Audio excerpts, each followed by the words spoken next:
A young man with black hair sat on the balcony railing, feeling as though his life was coming to an end. Beside him was a small glass and a bottle of liquid. The street behind the balcony was crowded with adversaries brandishing pitchforks, axes, and other potentially hazardous weapons. They were after someone after them. The city burned and lay in ruins. The young man thought that everything vanished due to the seal of darkness and that he was a cursed child. He glanced at his right hand's back. The seal of darkness was on the back of his hand. Dark magic use is prohibited. A person will become a demon as a result of being consumed by darkness. It was therefore strictly prohibited. The young man thought that the mark prevented him from using any other element, including fire, lightning, water, earth, air, or light.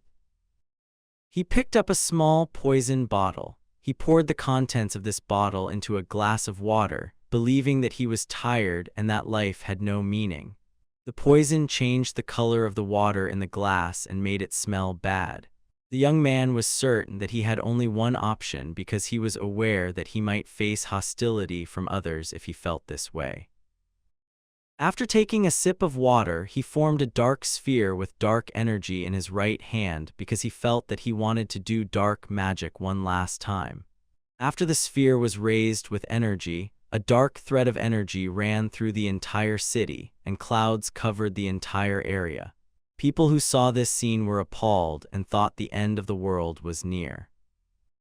The sphere of energy grew and dispersed like brilliant light with tremendous force.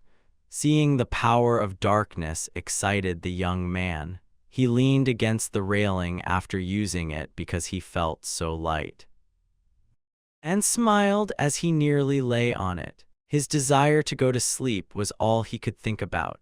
The empty bottle rolled across the floor as the remaining liquid leaked as bubbles. Even if he turned into a demon, the young man thought he had no regrets. In his mind, he heard a woman's voice yelling angrily and asking what was wrong with this body. This surprised the young man, who thought it might be a demon. A female voice called out to him repeatedly to get up and stop lying. When he did not transform into a demon as he had anticipated, the young man was taken aback. He was a little aware of this, but he still wondered which demon was haunting him because he was different. The young man's hand was covered in blood after he coughed violently and covered his mouth with it. He drank poison beforehand to prevent the demon from hurting people. His eyes clouded and he started coughing violently. He wished that it was still too early to depart, but his mind was racing. The balcony door opened abruptly at this point, revealing a girl. The young man considered how much he would like to learn, but he was already gradually losing touch with the outside world. When the sobbing girl called out to him, he stopped talking. When the young man opened his eyes and saw that small children were all around him, he was called by name. Someone used his full name, Alec. Little Alec was stunned, wondering where he had gone and if he had died. Saints and nuns came up to him, asking if he was ready and wishing him luck. One of them said that he would definitely receive the sacred seal. Then, as a statue of a saint with angel wings stood in front of him, he slowly came to understand what he had been told. He was shocked to learn that it was the ceremony for the divine seal. Alex saw a lot of young children in the area. Though he couldn't figure out how he was able to get back in time, he thought it might be a demon illusion. Unable to comprehend, a young boy with blonde hair stood beside him, discussing with himself not who he was but how his brother might get a wonderful seal. When Alec heard the voice, he turned abruptly and saw who was small. Gave him a startled glance as well. Looking at him, Alec thought sorrowfully about what had happened to at that moment. A young girl with long blonde hair had a white seal on the back of her palm. She was the daughter of the Margrave of Illyria, Iris Illyria. She was referred to as Saint since she received the seal of the saint. When Alec looked at her, he remembered and recognized her. It was whispered by everyone in the hall that she was Mister's. Alec remains revered today. Iris smiled softly at him after noticing his eyes. However, Alec abruptly turned away, and a seal was then given to another person. The seal of the God of Light was bestowed upon. He joyfully declared to everyone that he was the owner of the God of Light's seal. The hall was filled with whispers of surprise because it was a rare seal. As Alec watched all of this, he thought that everything fit the past. When the saints appeared in front of Alec, he was informed that it was his turn. Alec was suddenly reminded of the time he had been ruthlessly rejected by the same saints who said he was a creature of the devil. He recalled being referred to as the Cursed Prince in the past, and he thought that receiving the Seal of Darkness would require him to relive his former existence. If he could pick his own seal, he thought. Abruptly, the Seal of Darkness appeared on the back of his hand. Everyone who saw it was startled and frightened by this seal. In the center of the throng, Alec held up his right hand. The silence in the hallway was astounding. Even the saints stared at him in bewilderment, silent. Slowly, everyone whispered that he had the Seal of Darkness. Robert, his brother, stood beside him and was equally astounded to learn that he had the God of Light and his brother had the God of Darkness. Following this thought, smirked slyly and contentedly while covering his smile with his hand, and as if nothing had happened, he wanted to reassure Alec. Alec, however, erupted in laughter and announced the return of darkness. Unprepared for such a response, gaped at him, thinking he had lost his mind. Iris gave him a terrified glance as well. Alec was already on the edge of losing his temper as he contemplated why his rebirth required him to endure all the atrocities of his previous life once more. How his family, friends, and servants deserted him. In his former life, he was shunned by everyone.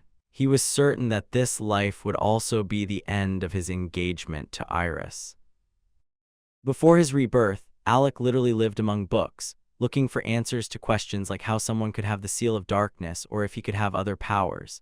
Alec even attempted to use other elements' magic in an attempt to gain recognition and be at least somewhat helpful. The servants who observed the Cursed Prince during his training claimed that he practiced magic despite his incapacity to use it. They also called him rude and made fun of him.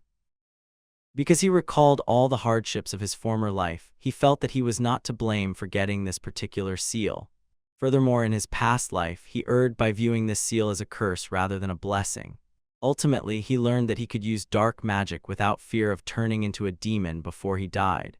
With this information in hand, he decided that everything would be different in his life going forward. He smiled resolutely and vowed to prove his strength and deservingness by becoming the greatest dark mage. Warm sunlight streamed through the windows of the rooms in the spacious, exquisite palace. There were numerous servants in one of the rooms. One of them, a young servant who was shaking with anxiety, asked Alec to take a month-long short vacation. Alec's room was large and tastefully decorated. He sat on his bed and listened to the servant's requests. He sat there exhausted, thinking that this scene was ridiculous. They might say they're scared and want to give up right away. Later, Alec read a book that contained dark magic instructions. He wanted to try making a fireball first. Believing that he would not require knowledge of fire magic to perform such magic, he attempted to simply compress magical power into a sphere. And he succeeded in making a small sphere, but it exploded as it shot upward. Alec made the decision to hold off on using such magic until autumn. The demon voice in his head told him that he needed to comprehend the concept of dark magic's operation completely. Enraged, the demon questioned why she was unable to take over the boy's body. Alec claimed that after hearing her, he felt calm and fine. The demon was surprised that he could hear her when he heard him. The demon was even more incensed when he claimed that a regular person could communicate with her and told him to just give her the body. Alec was determined not to give up the body. Startled, the demon screamed for him to let go of the body. Because of the loud screams, he covered her mouth with his hand and told her to stop talking. He was suddenly unable to hear her voice. Because demons have dark magic, he asked cautiously out loud if she could hear him. The demon cried out for him to give her the body back right away, but Alec naturally refused. In order to learn more about demons, he made the decision to sit on his room's floor and look through the archive. Alec sat with a pile of books around him and tried to focus on casting a spell. A clear picture of the outcome is the most crucial component when crafting a spell. Alec sat with his eyes closed, contemplating what might occur. Alec might invent new magic. Now he just needed to get in more practice. Through the door, he heard a servant voice calling to him. After practice, Alec checked his room. There were mountains of demon-related books on the floor, and the room was brimming with traces of dark magic. Seeing all of this, Alec hurriedly placed everything in his black box. He was approached by a number of maids and servants posing as his personal employees. The chief servant was startled to discover the room was deserted when he walked in. Alec said clumsily that he needed to be cleaned. But the chief servant cut him off, saying it would not be acceptable because he was a prince. After taking into account the reasons behind their insistence, Alec asked them if they were certain they wanted to work for him in a very cold manner. From the perspective of the chief servant, he was just an ordinary teenager. The demon voice then mocked Alec in his mind, implying that they all speak to him like a child. He was a little offended by the demon comments, so he instructed the servants to go discuss the contract with his brother. Finally separating from everyone, Alec rolled onto the floor and sat down. Calming down, he thought they were fortunate not to be aware of dark magic, but he was taken aback by the size of his dark box. He thought he would have to push himself to the limit at the pond. He was mocked by the demon in his head, which said that he could give her his body and that no one wanted to serve him. Alec jumped before hearing her finish the sentence. He leaped and moved to another location outside the palace to survey the area and get some fresh air. Looking around, Alec said with satisfaction, "This ability is very useful." His inner demon was in awe. The demon, unable to comprehend, asked him how he accomplished this. He responded coolly that it was a jump and remarked nonchalantly that demons use this magic all the time. She nodded, a little taken aback. He acknowledged that she was a low-ranking demon and viewed her as a weakling. The demon inquired as to their destination, stating with embarrassment that it was not.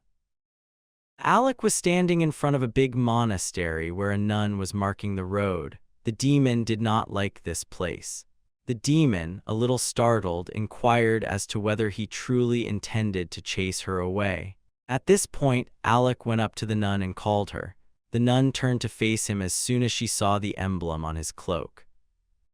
She muttered something about the emblem in surprise.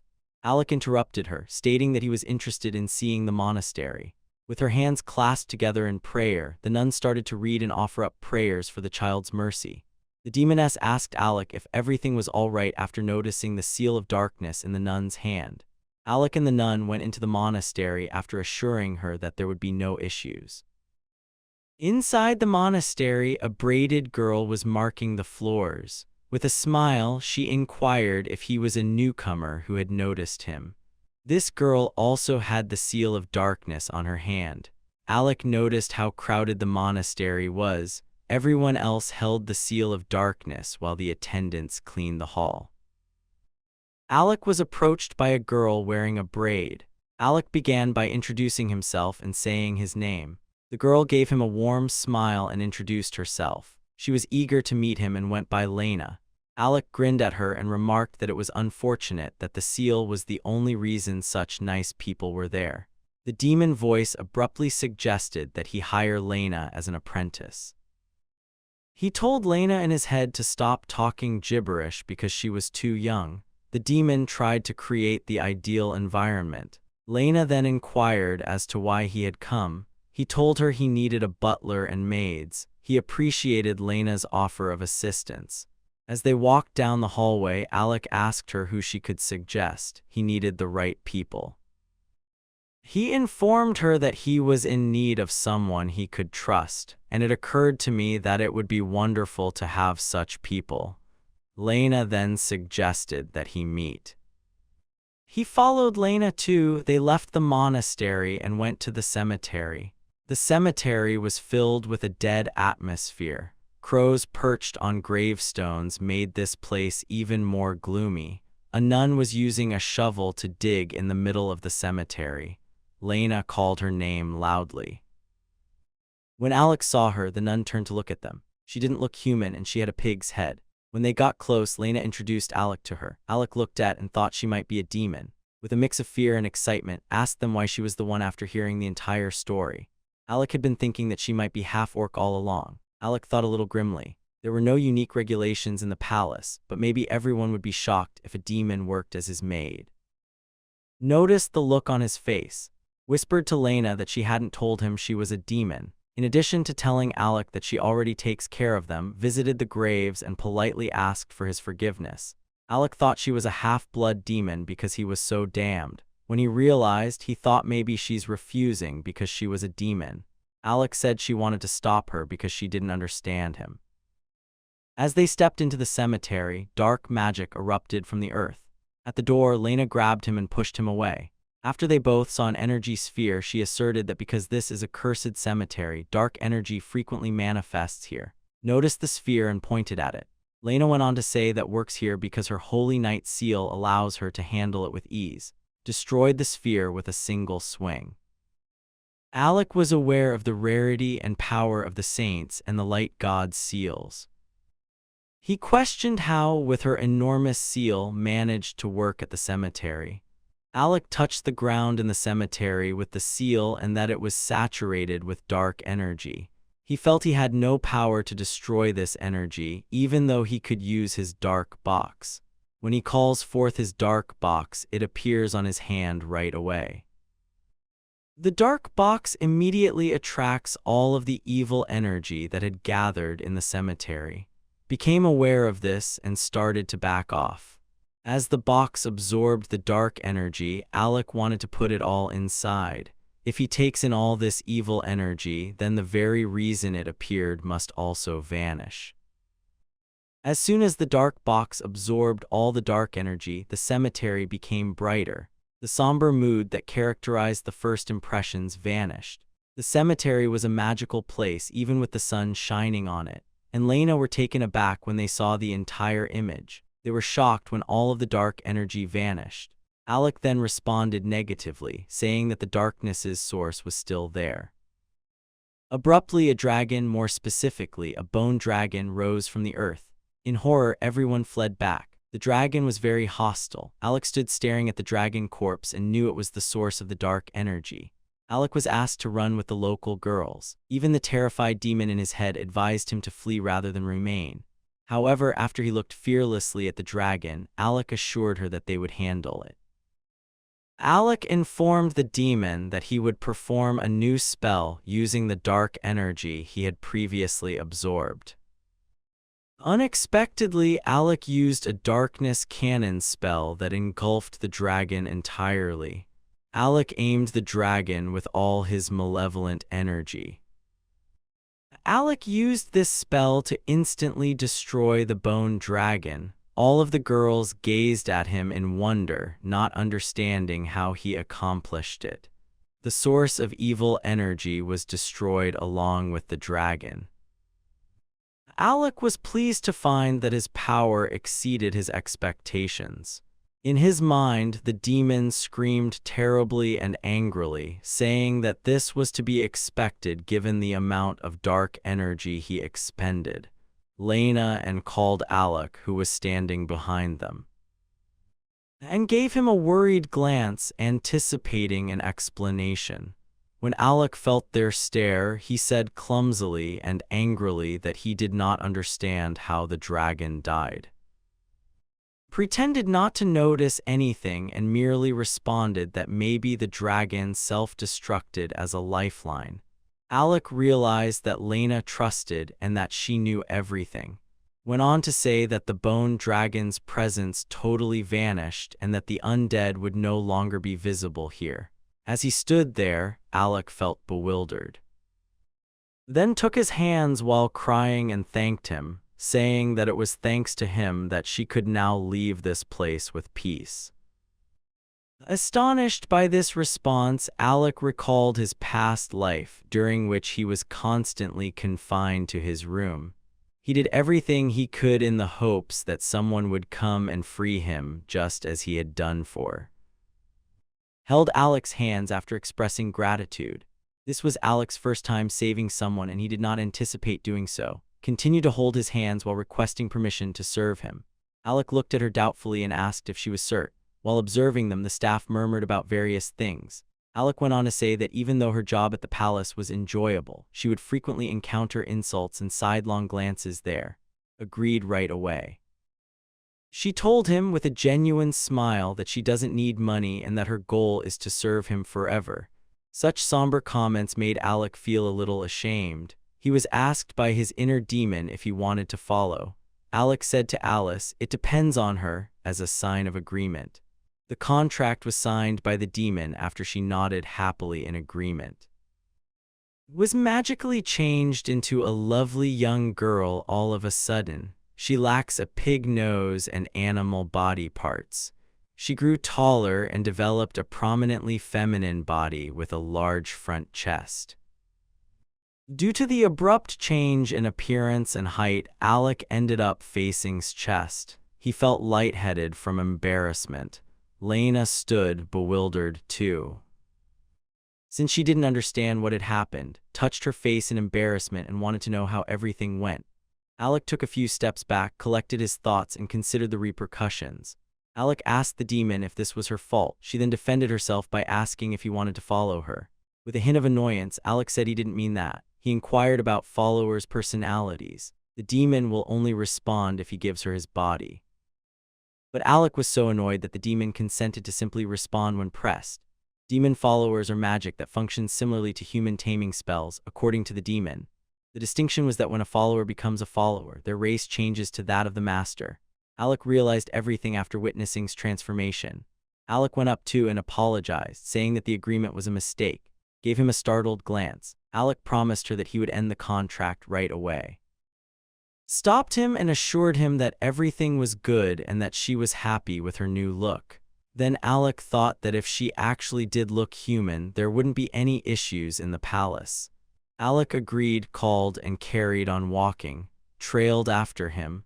Looking at the two of them, Lena thought about how adorable everything had ended. Lena waved after them and wished them luck. After observing Lena's seal of darkness, Alec halted his approach. He took her hand and showed her the blade of darkness on her seal. This seal significantly improves her night vision and fencing skills. Lena excitedly inquired as to whether he could identify seals after learning about her seal.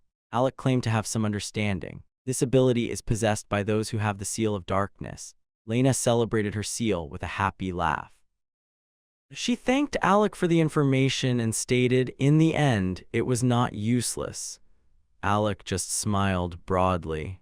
Alec thought back to when he said he would be the best dark mage. However, when he saw Lena and's joyful faces, he understood that he had benefited them both by using his seal of darkness. He glanced at his hand, which was holding the Abyss seal. He was unaware of this seal's capabilities. In his previous life, he faced mockery and was viewed as a demon by all. But now he realized that his goal in life is to become the greatest dark mage. He made this pledge. He will research dark magic for his friend's benefit. Alec jumped into the palace while holding hands. At last they reached Alec's room, surveyed the room. Alec informed her that this was his room. She complimented Mr. and said she was shocked that such teleportation magic was possible. Alec pointed silently with his index finger and asked her to share it with others. Happily obeyed him because she had sworn allegiance to him and declared that it would be their secret. The door of the room was abruptly knocked on. It was the butler and the maids. After apologizing for disturbing him, he turned to see standing in the middle of the room. The butler, taken aback, asked Alec her name. Alec declared that would be his personal maid going forward. The maids behind the butler started to suspect that might be a commoner because no one wanted to serve the cursed prince. But when the butler noticed wearing a holy knight seal, he let out a startled cry. The maids carried on discussing, pointing out that she has a very special seal. Thus, the seal of darkness was also bestowed upon her. Alec heard the maids' whispers and knew that people in this country are only evaluated by their seal. After all, he had endured horrible treatment in his previous life because of the seal. He was also unable to exit the room. In the face of this negativity, then started to defend Alec, telling everyone that he was a great person and that he had saved her.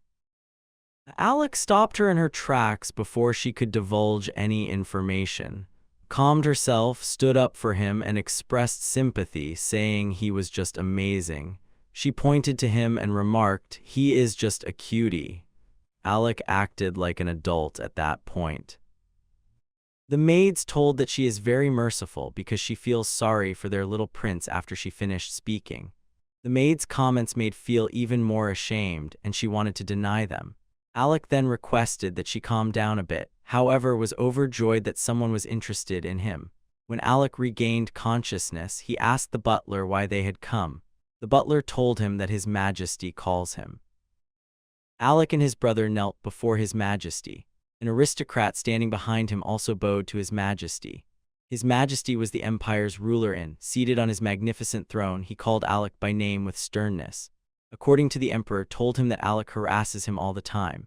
Alec was a little perplexed by the term bullies, but cut him off by saying that his brother already had a cursed seal. He requested that I treat him more leniently. The Emperor was proud of his generosity after hearing his comments. Then he told Alec that he was to feel ashamed. He even hinted that he might have received the cursed seal in return for Ariasen. Looked at his brother and made fun of him. Alec thought they were close before getting the seal, and he had no memory of ever bullying him, with Alec as the target. The Emperor gave him the order to end the engagement with Iris and give up his claim to the throne of the Empire. Everyone was shocked by what they heard. Iris was one of them, and she was just as shocked. Was astounded too, but it was just pleasure for him. Everyone in the hall started talking about the Emperor's severe punishment as they sympathized with Alec. The Emperor then saw her standing in front of Iris. The Emperor glanced at her and recognized her. In front of the Emperor and the entire audience, Iris started obstinately defending Alec, declaring that he would never behave in such a manner. Alec was astounded when he heard her voice. The father of Iris halted his daughter and told her to keep quiet. The Emperor remembered that she had the Saint's seal and thus recognized her as the daughter of the Margrave of Illyria. Everyone in the hallway started discussing the situation in private. Alec questioned why Iris would stand up for him. After all, everything was different in the previous life. After getting the seal, Alec, who recalled his former life, did not spend much time with Iris. At the age of 6, Alec proposed to her and fell in love right away. After that, they made the decision to get engaged, but Iris started avoiding him after that. When he was 7 years old, they got their seals and he never saw her again. Alec reasoned that if she didn't like him, she could just call off the engagement. She didn't, however, for some reason. She was a saint, Alec thought, and she might feel sorry for him, but he didn't care anymore. The saint is still a child and does not fully understand many concepts, the Emperor said after giving it some thought. Iris was about to protest, but her father intervened. The Emperor then turned to Alec and explained the situation to him. Alec heard the command. Later, there was a loud roar of laughter coming from the bathroom that belonged to himself. He was relieved that his father now fully supports him as he sat in the bathtub. Made fun of his brother because he thought their father now backed him. He desired to take everything away from Alec. Also missed his brother's Iris. He had no doubt that she would be his. His butler entered the bath as he was talking about his plans to defeat Iris. He stood clumsily at the door after inadvertently hearing speak. The butler told that they no longer had Miss Iris without waiting. This news shocked and annoyed. Was wondering why Iris had left their territory when he had the sudden thought that she might be pursuing Alec. It annoyed him that it was always Alec.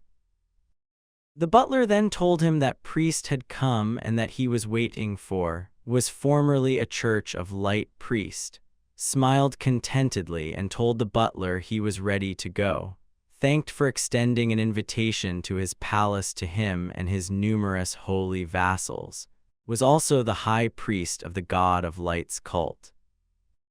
Because his older brother Alec received a cursed seal who had ulterior motives, felt sorry for. This cult of the God of Light truly hates everyone who wears the seals of darkness. Informed the priest, their cursed prince will soon leave the walls of this castle. Exaggeratedly, the priest asserted that such people could cause chaos throughout the entire empire. Assured him that if he told him everything, his father would deal with the cursed prince without giving any indication of his intentions. Made the right decision, and the priest agreed. His eerie smile was barely perceptible, only had to frighten Alec a little. Thought that their father had previously given Alec more attention, but that would no longer be the case. He laughed because he believed that no one would dare to ignore the god of light himself. He wanted to take over the entire empire. In the meantime, Alec asked him nervously about his plans for his room's future. Alec responded with ease, saying they would not change in the slightest. Alec told that since he had been granted a small area on the edge of the empire, they could leave the castle in peace. Had never heard of the small area which was called. Alec pointed to the map and started to explain that this land is tax-free. Most likely there were no people living there. Was able to read the land's name. When revealed that she had conducted some research in the monastery, Alec was taken aback. It is one of the 11 provinces that made up the former Lux Empire. When the empire was regarded as sacred, these lands were abandoned. Claimed that a lot of monsters appeared to reside there, and she questioned how he would oversee such areas. It's not necessary, Alec informed her. If he becomes a lord, he will be required to pay taxes to the empire. Furthermore, no one was in charge of these areas. Then going there was unnecessary. In Alec's opinion, however, this area is truly meant for those who possess the seal of darkness. Alec made the decision to go there anyhow. Wanted to go with him too. Alec concurred, and they made the decision to go. On a clear day, animal races were held at the stadium. The host made comments about each of their actions while using a microphone. He was referring to a creature called Lightning Shadow. It was making headway in its first race today. It has already produced incredible outcomes. In the end, Lightning Shadow won the race. The others followed Alec and celebrated their victory in the stands. At the cashier, Alec and were gathering money. Those who saw it said they were simply fortunate. But Alec already knew the outcome because in his previous life, gambling was his only source of entertainment. The cashier collected all of the money. Permission to take the entire amount was requested by the cashier. Abruptly claimed that she could easily lift the money and carry it herself. The cashier was taken aback by Alec's belief that still had orc strength despite her race change. Alec absorbed this money barrel quickly, calling forth his dark box. Alec informed that they would use the money to visit Tiaras. It takes a whole month to get there after all. Alec strolled toward the palace through the streets. Alec was told to place all of his bags in the dark box. Alec concurred and mentioned that additional horses would be needed. Alec wanted to give instructions to purchase sleeping bags and clothing. Enthusiastically agreed, whispering under her nose that this trip would be just the two of them and that she would take his underwear. Alec asked her what she was talking about because he didn't understand her. Responded with a straightforward joke. The tavern was approached by two men. As they walked in, they saw lots of men drinking, talking, and having a good time. As they looked around, they believed they were in a tavern and that Alec was here for the first time. A waitress in the Adventurers Guild came up to them, smiled politely, and showed them the desk. When asked Alec if he wanted to register, he declined. Alec went on to say that even though he is not permitted, is free to register herself if she so chooses.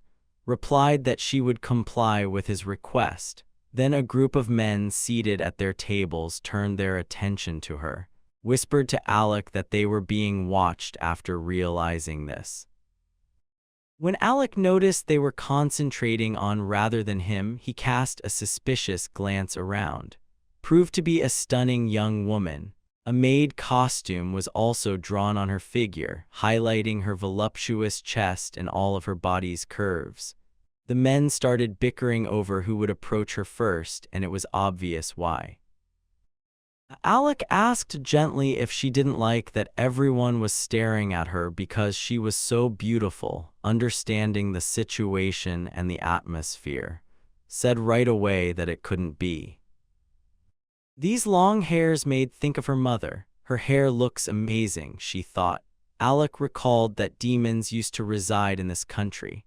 Alec was curious about his mother's humanity, attested to this by recalling how her mother abandoned her in a monastery when she was 5 years old and how she barely remembers anything about her, including her name. After the heartbreaking recollection, she grinned and said, "I definitely remember that I had a good family." Alec gave her a relieved glance. Alec suggested that sign up since it would be very helpful for their journey. When he inquired about her age, he said that they could begin being adventurers at 12. Responded by saying she is 15 years old. Alec thought that appearance did not suggest that she was 15 years old.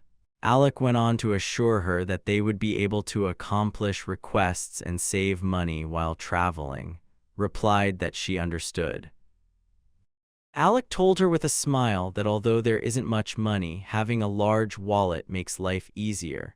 As she listened next to him, was moved by his bright eyes. This time, a young girl with a mask over her face stood beside them, taller than Alec. When she walked past them, Alec noticed that she was feeling uneasy. When Alec looked at her, he sensed something in her. Called him nervously after observing his eyes. Alec apologized for being distracted. He was asked right away by if he liked that girl.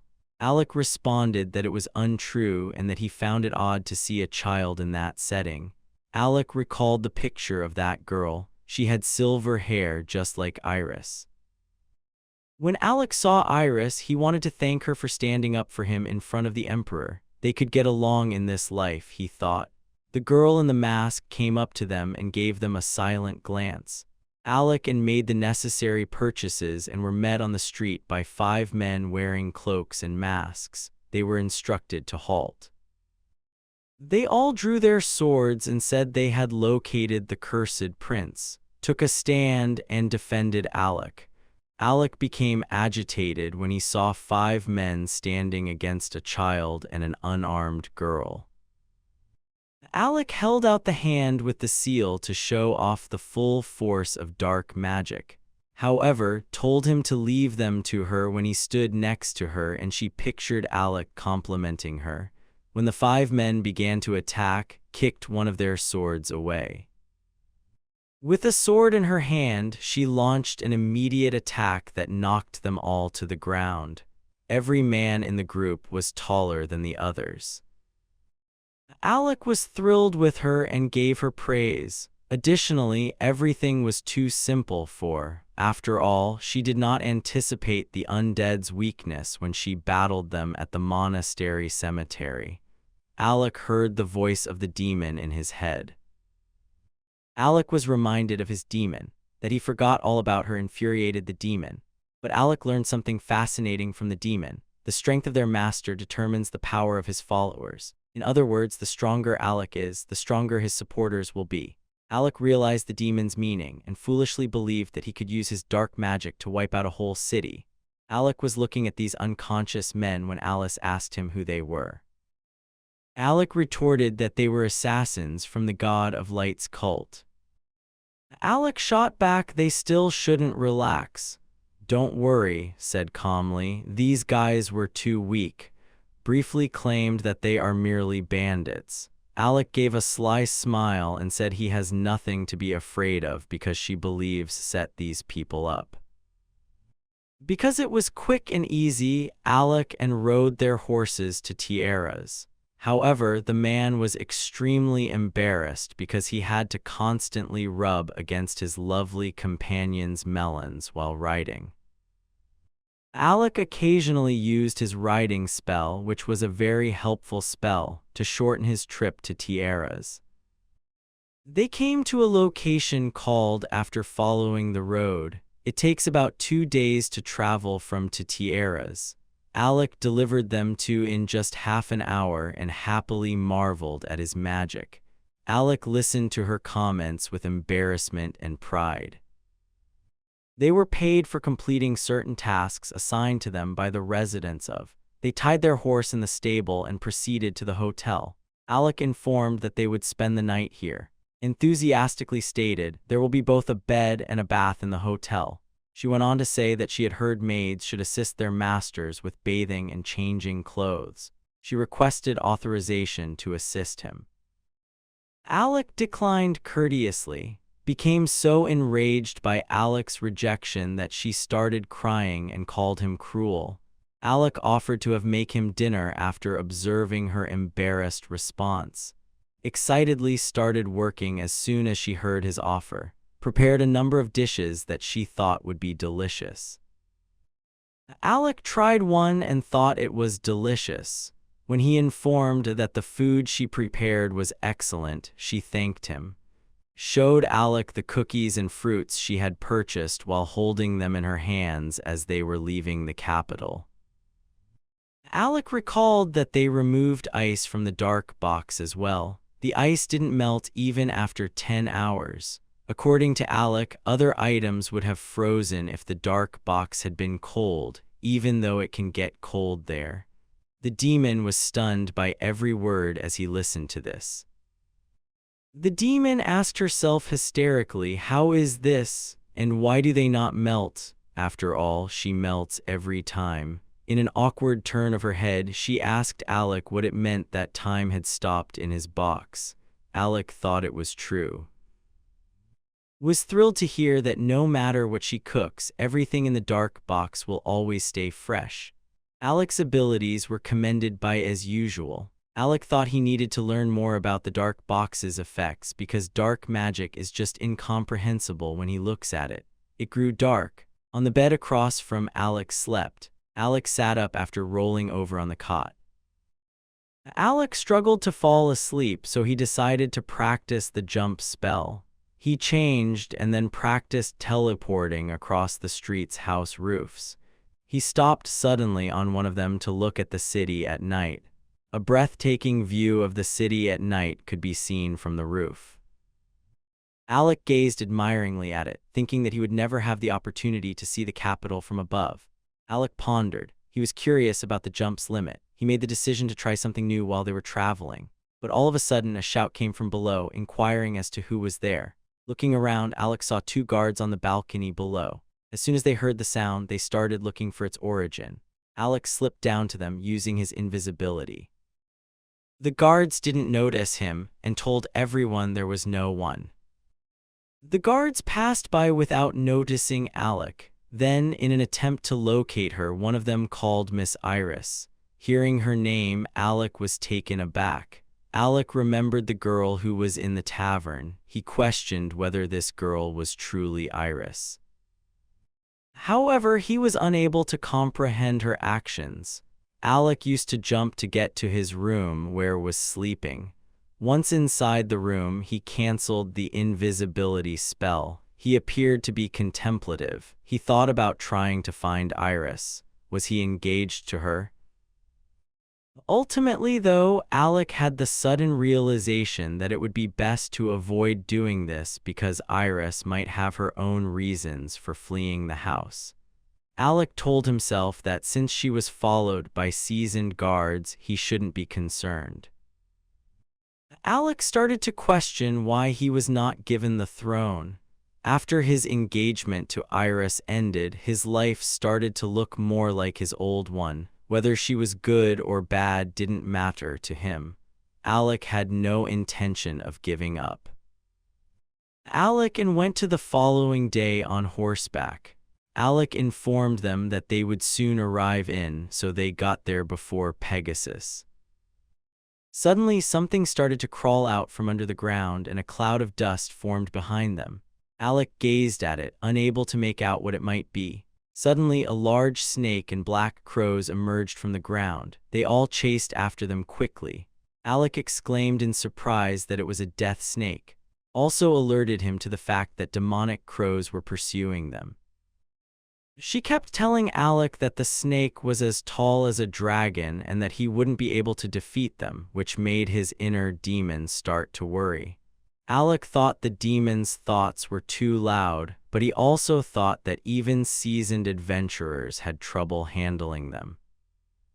In addition to the city in the distance, Alec noticed a crowd of people fleeing from the crows while pushing objects on carts. Pointed them out to Alec, who noticed them. The crowd of people had already been swept away by the crow swarm. They were attacked by the crows, looked at them and said she wouldn't be able to handle a sword even if Alec's magic didn't help. She questioned him about their strategy. Just then, one of the group members was seized by a black crow, which pulled him upward. He was immediately taken into the snake's mouth by the crow, who then let him go. The man was directly in front of the snake's jaws. Then Alec, assured that they would be saved and held out his hand with the seal, was prepared.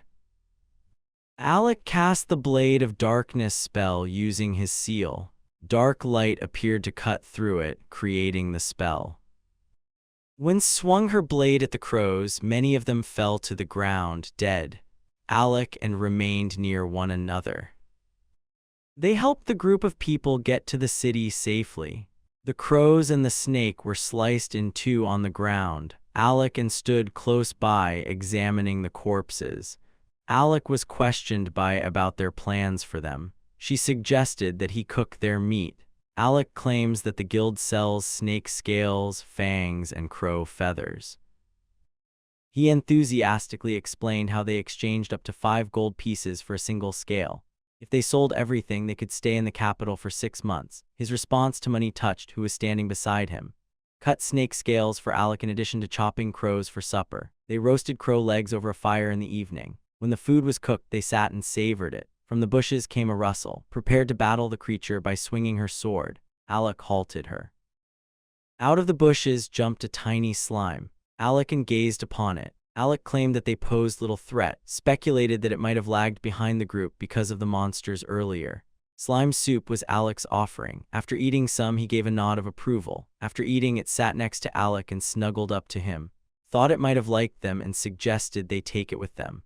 Alec had no objection to this notion. If it wanted to follow him, Alec asked. Alec's mental demon questioned whether he was certain because the slime was so weak.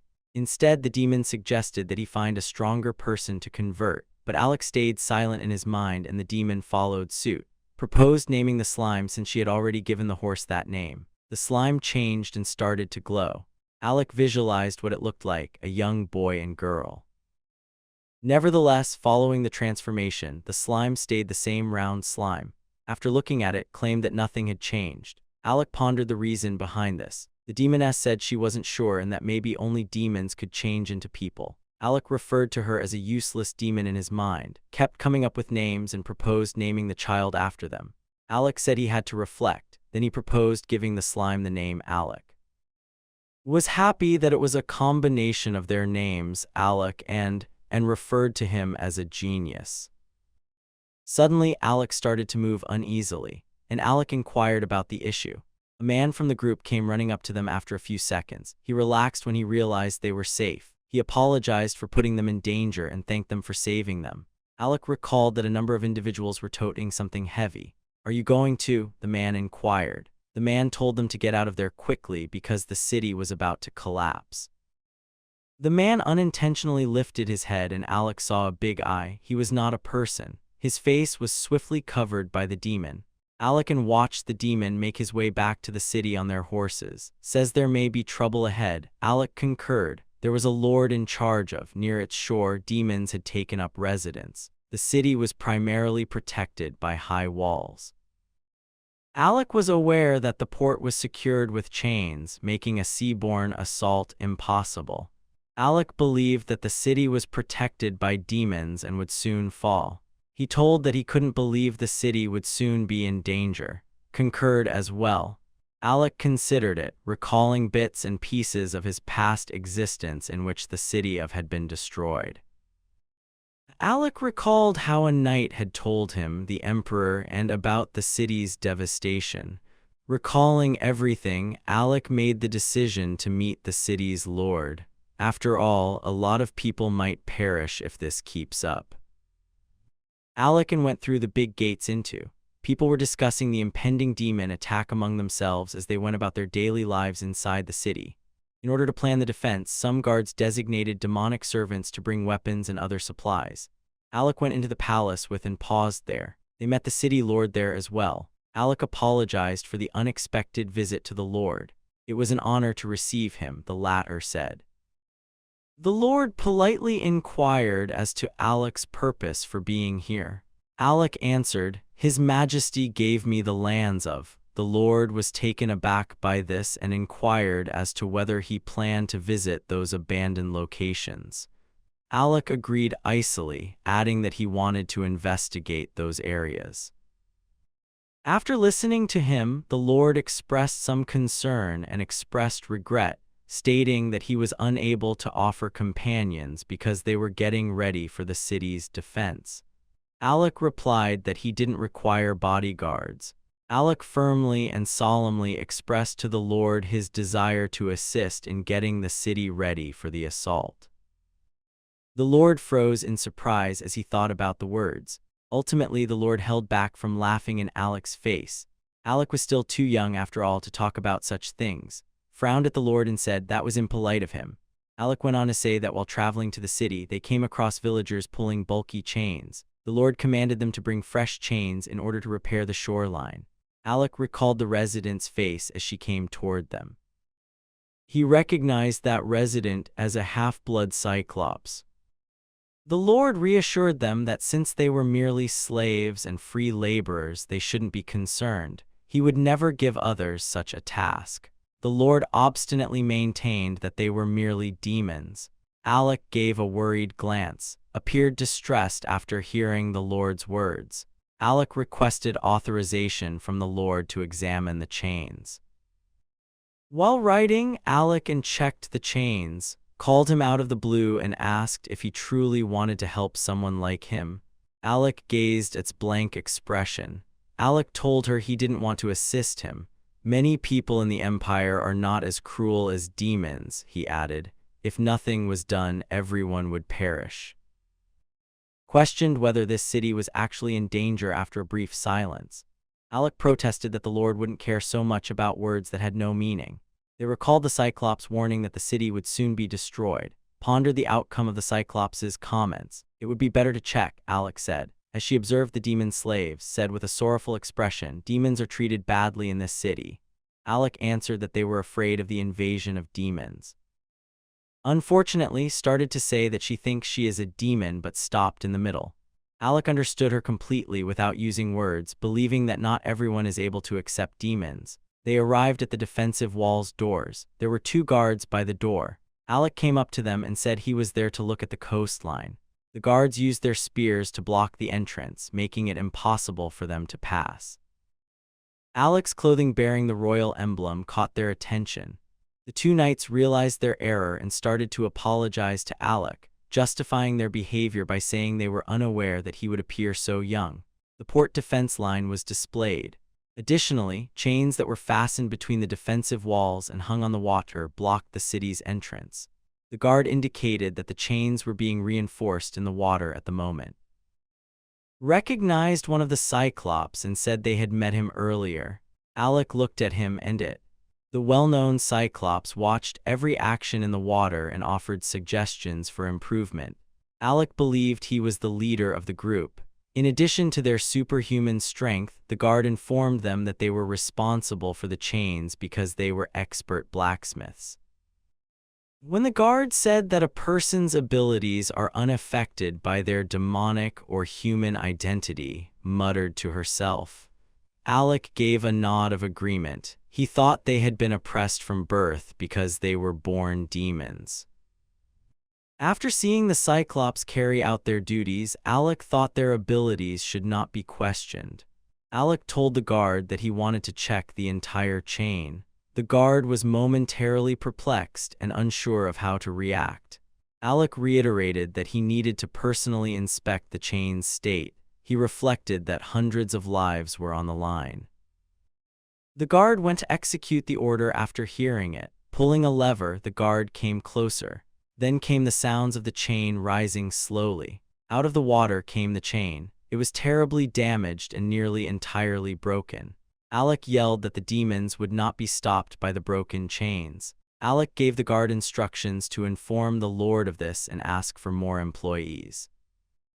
The guard then proceeded to carry out the directive. Holding his hands, Alec teleported onto the roof of one of the defensive walls, closer to the sea. They could see many ships coming toward the city in the distance from the roof. Alec gestured toward them, claims that there were roughly 100 ships waiting in the bay when she first saw them. Alec retorted that they might postpone the unexpected assault until dusk. Alec was then shown by the Cyclops that had run directly from the shores into the city. They were stopped when Alec and crossed their path. Startled, the Cyclops froze, poised to attack. Alec and were recognized by Julius. When they fled from the enormous snake and the crows, they were saved. Julius asked them to let the children pass because they needed to be saved. Alec then inquired as to where they planned to escape. He was certain that the demon kingdom would not accept them. Alec commanded them to give up. Julius, however, was incensed by these remarks because he thought that if they did not flee, they would all perish. Julius threatened to arrest his family members if they did not hurry forward. His friends were taken aback by this and wanted to talk him out of it. But just then, Julius struck Alec with his hammer. When Julius hit Alec exactly where he was standing, Alec was able to dodge. When saw this circumstance, she momentarily froze. Julius lifted his arm, wanting to swing his hammer once more. In an attempt to buy some time, he yelled for his family to flee. Because she is a demon, angrily declared that she sympathizes with them as she swung her sword. However, she won't spare anyone who wishes to harm her master. Turned her attention to attacking Julius. Julius did his best to stay out of her way. He thought she was quick. His friends were concerned about Julius behind him. Then Julius pleaded with them to flee this location. And when wanted to launch her last assault, Alec used a barrier of darkness to save Julius, who was already on the verge of death. When Julius saw Alec's magic, he recalled that he had destroyed the demonic crows using the same magic. All of the Cyclops, unable to believe what they were hearing, looked at Alec and inquired about dark magic. Alec broke up the fight and explained the misunderstanding to all of the Cyclops because he was not going to give them to the guards. All Cyclops stared at him in astonishment, unable to comprehend. Alec showed them his seal of darkness and said he was that person. When the Lord arrived at the defensive port, he asked the guards if the fugitives had been apprehended. The guards retorted that they had looked all along the coast and couldn't find them, but they were also unable to locate the prince. The Lord lost his temper and yelled at the guard that if the prince was hurt, he would personally chop off their heads. The guards started to work even harder out of fear. The Lord then inquired about the repair of the chain. Regretfully, the guard also replied that fixing the severely damaged chains would take several days. Alec then abruptly showed up and warned him that he was in danger. The Lord was pleased to see Alec. He was happy that the prince was safe. Alec pleaded with the Lord for forgiveness after breaking the bad news to them that the demons had fled to the demon kingdom. The guard said it would be impossible to bring them back after hearing this. The Lord appeared even more gloomy, but after gathering himself, the Lord grinned and thanked Alec for his assistance.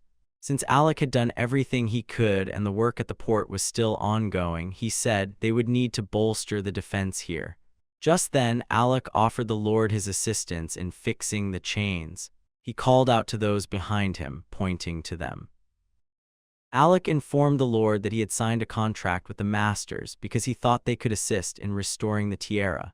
This revelation astounded the Lord, who gestured to Alec and inquired as to whether the chains could be fixed. Abruptly, he came up with an idea.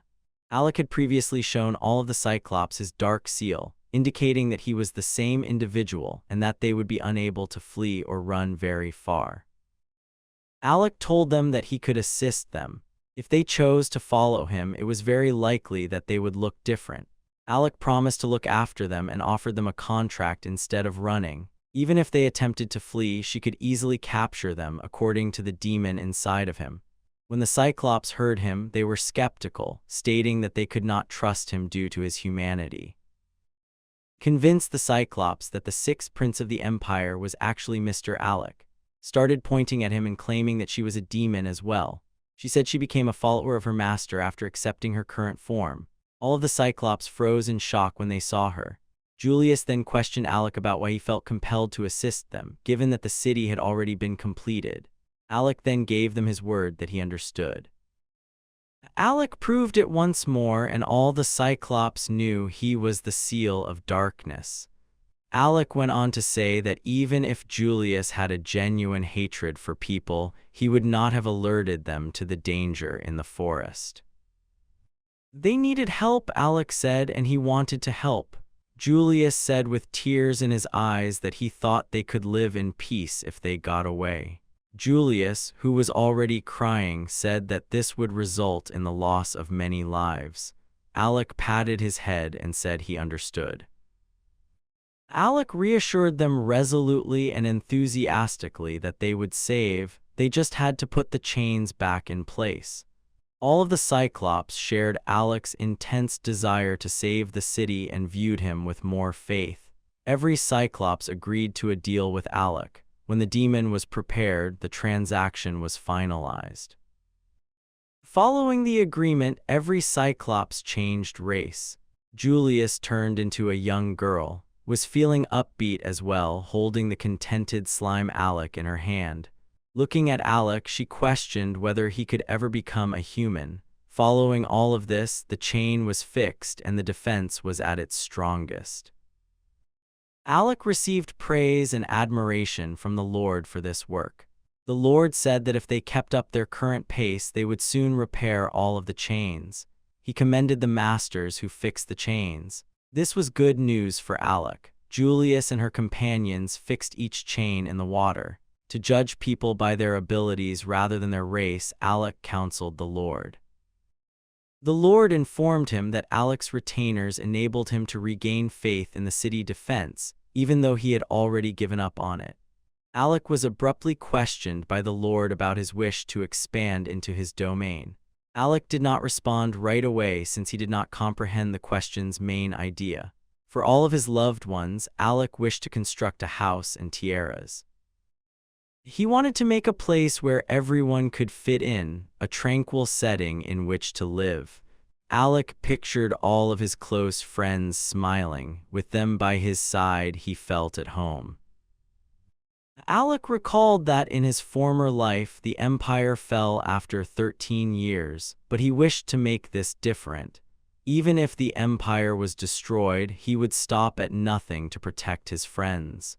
He was committed to changing Tiaras and establishing a real paradise there.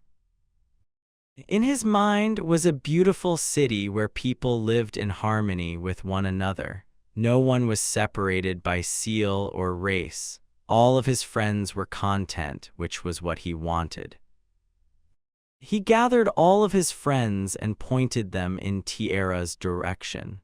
Before starting a new chapter in their lives, he wished to travel to their native countries. In lands, Alec and Julius were attacked by monsters. Despite her best efforts to defend herself, Julia was becoming weaker. Julia was already crying when she confided in Alec that she was about to lose it. Because he had previously battled monsters, Alec thought that Tiaras was empty. The three of them were suddenly under attack from more monsters on all sides. Alec was perplexed and unable to comprehend what was taking place. A while back, Alec had seen all the Cyclops waiting in front of him. The demon was pleased that Alec had even more followers than the Cyclops. Julia's family had been mining and blacksmithing for many generations, and they were sure of their skills. "I depend on you," Alec told them. Alec turned to the happy Cyclops. He estimated that there were roughly 30 members of Julia's clan. He was wealthy, but because he had so many mouths, his wealth would last for many years.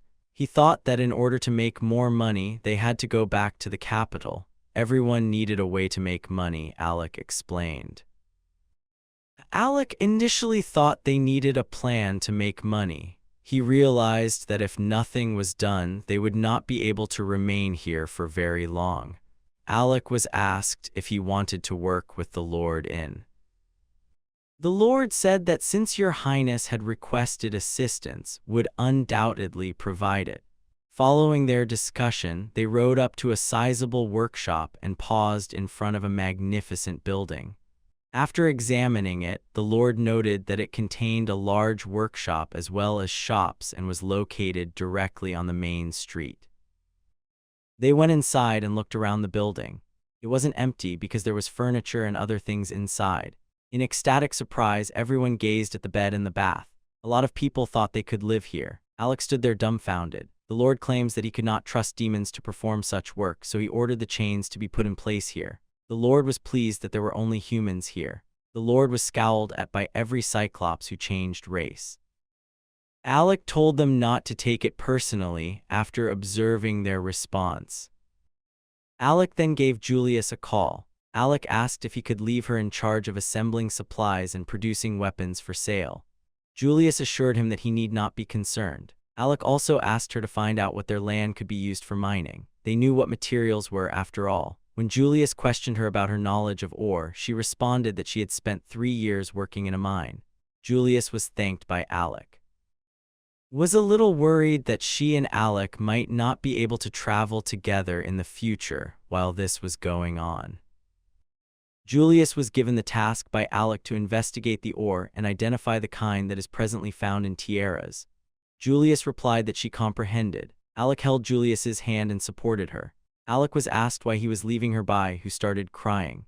Alec responded to her, a little perplexed, that it wasn't. When Alec turned to the other Cyclops, he said he trusted them. Don't worry, every Cyclops responded to him simultaneously.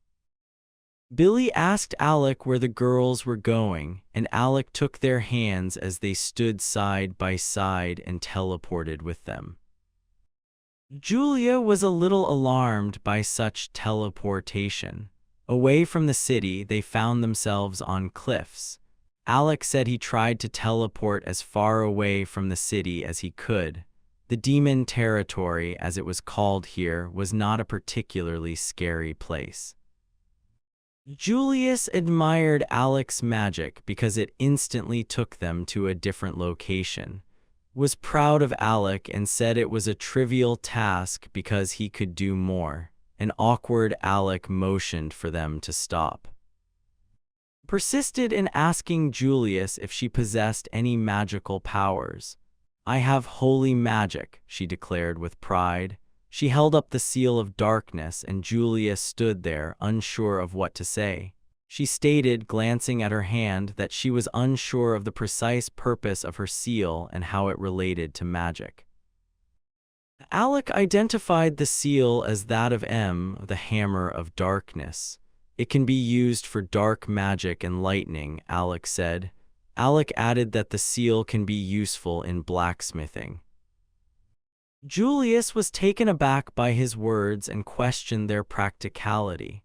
Alec protested that while he was unsure about dark magic, he was certain that she could use lightning magic. When Julius asked if she could truly use magic, Alec enthusiastically replied that it was the same as using simple magic.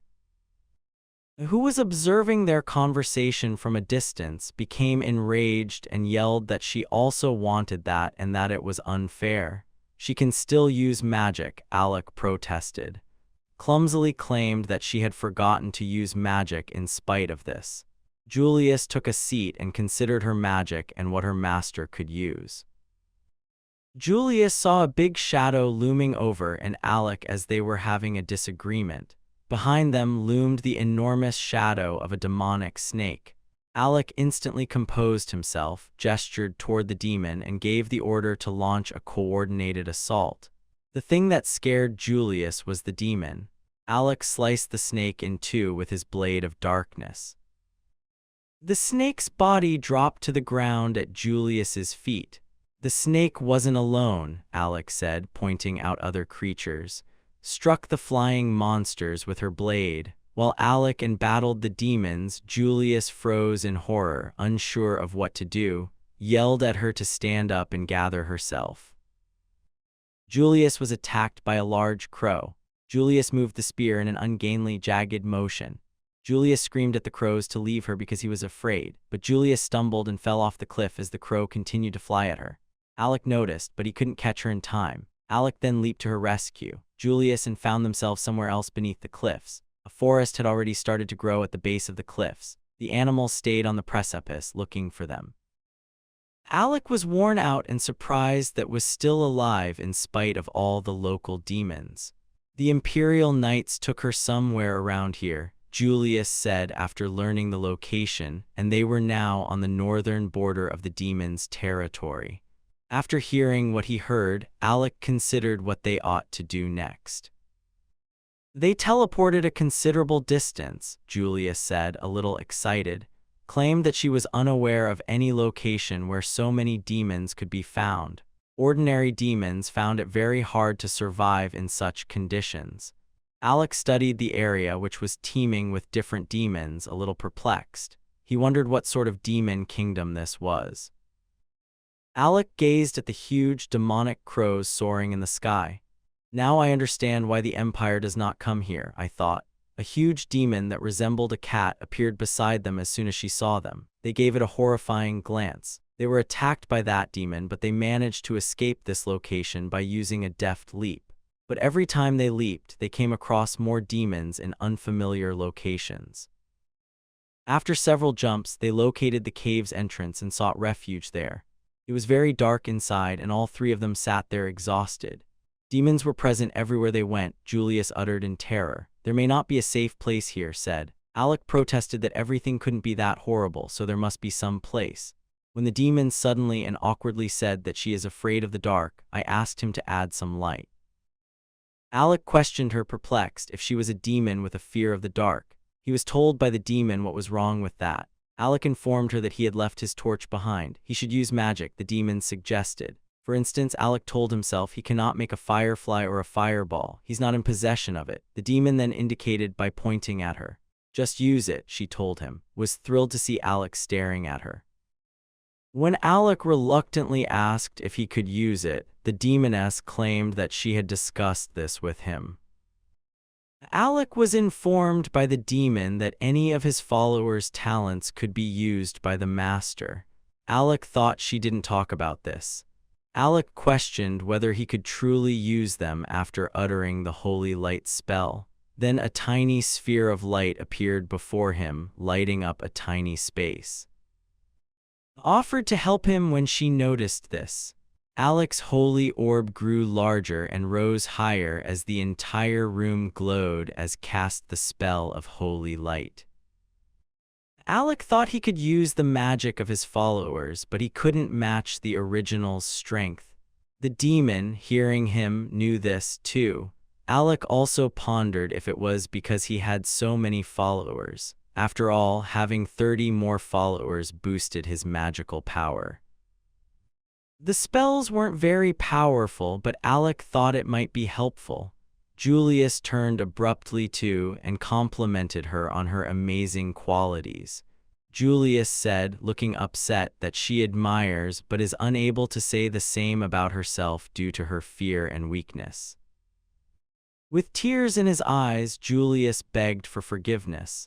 Alec and stared at her bewildered. They started to support her. Alec stated that she can collaborate with and that her inability to fight is irrelevant. Backed him up as well, saying she could let her do all the fighting. Claims that with practice she will be able to use magic and even lightning. Julius wept as he gave her a grateful look. Abruptly emerging from the cave's depths, the demon snake's face was fixed on them. Alec saw that face as Julius wiped tears from her cheeks and grinned. Julius turned around, unable to comprehend what they had witnessed, while everyone else was terrified and leaped to safety using the blade of darkness. All three of them lay on the grass, exhausted from another monster and an adrenaline rush. Alec was already convinced that he would have to resign. Ultimately, all three of them reached the city without any problems in the evening.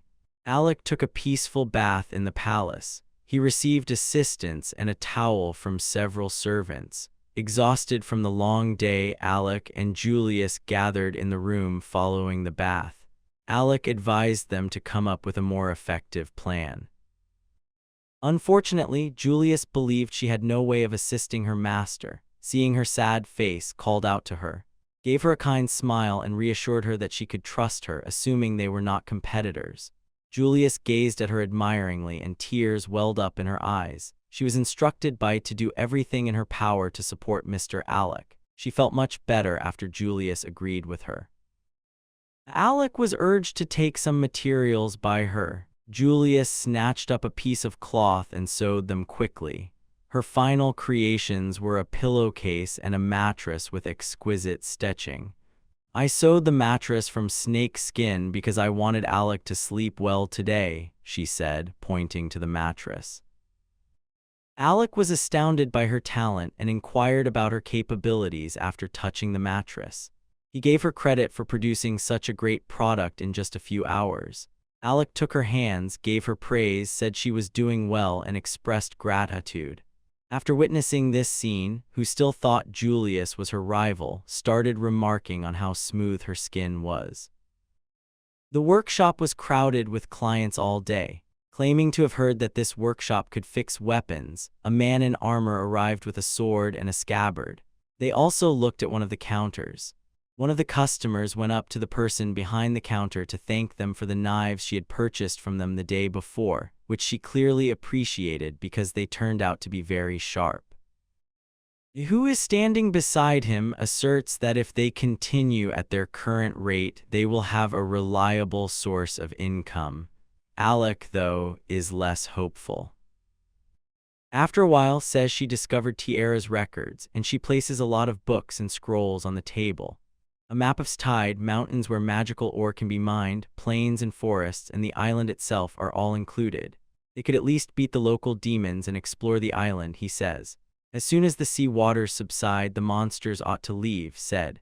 Alec then decides to establish this island as his capital. The girls eagerly agree to his suggestion that they embark on a journey right away, and Julius asserts that she will just show off her full potential today. Alec leaps quickly into Alec's embrace. Alec realizes he wants to go too, so he picks him up before leaving. Suggests holding hands with a charming smile, but the man jumps and doesn't hear her. All four wind up in an unfamiliar location in the forest. Alec walks up to a cliff and surveys the area, noting roughly where the island of Eris is located. He turns around and finds with a sad expression on her face, reaching out her hands to him while muttering something about a hand. He informs her that since his magical power has grown, he no longer requires physical contact to jump. Julius tries to console her in some way as she breaks down in tears and yells that it is utterly unfair. After she calms down, Alec swears to keep teleporting to avoid encountering demons. Alec frequently jumps, so he uses invisibility to hide from giant demons. Eventually tries to attract her master's attention by pointing to a specific location. At last, she and Julius spot the desired island in front of them, complete with forests and a number of buildings, including a castle. They cautiously navigate the streets of the deserted city, which is home to numerous ancient, partially demolished homes. The streets are completely empty and covered in overgrowth and dirt. Claims that the city was even bigger than she had anticipated. Alec's evaluation of the area indicates that it will be able to accommodate over 100 people.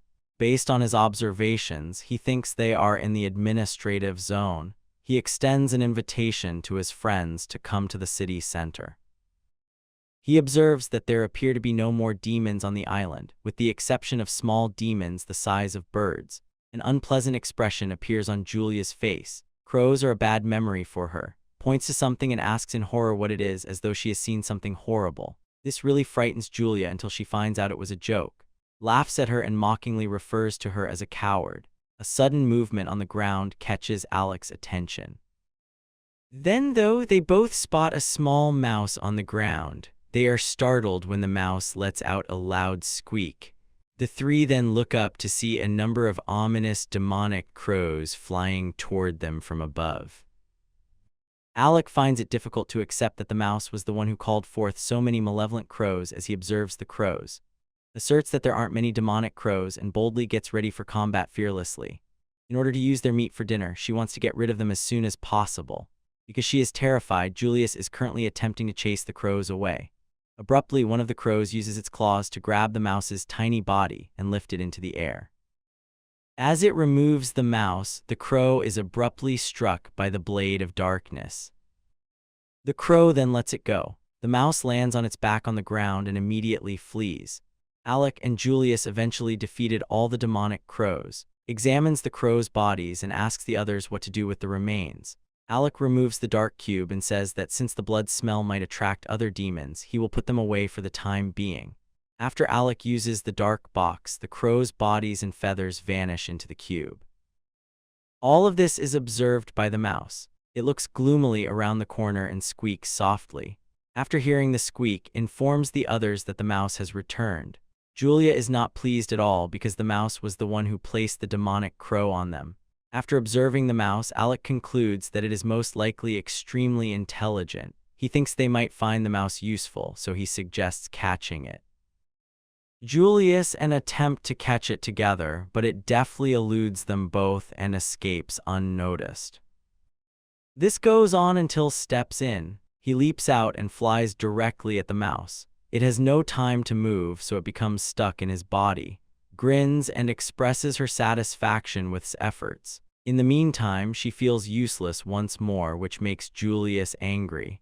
Alec takes the mouse and says they won't touch it in an attempt to reassure her at this point. Given that it is a very intelligent mouse, Alec recommends that it enter into a contract with them.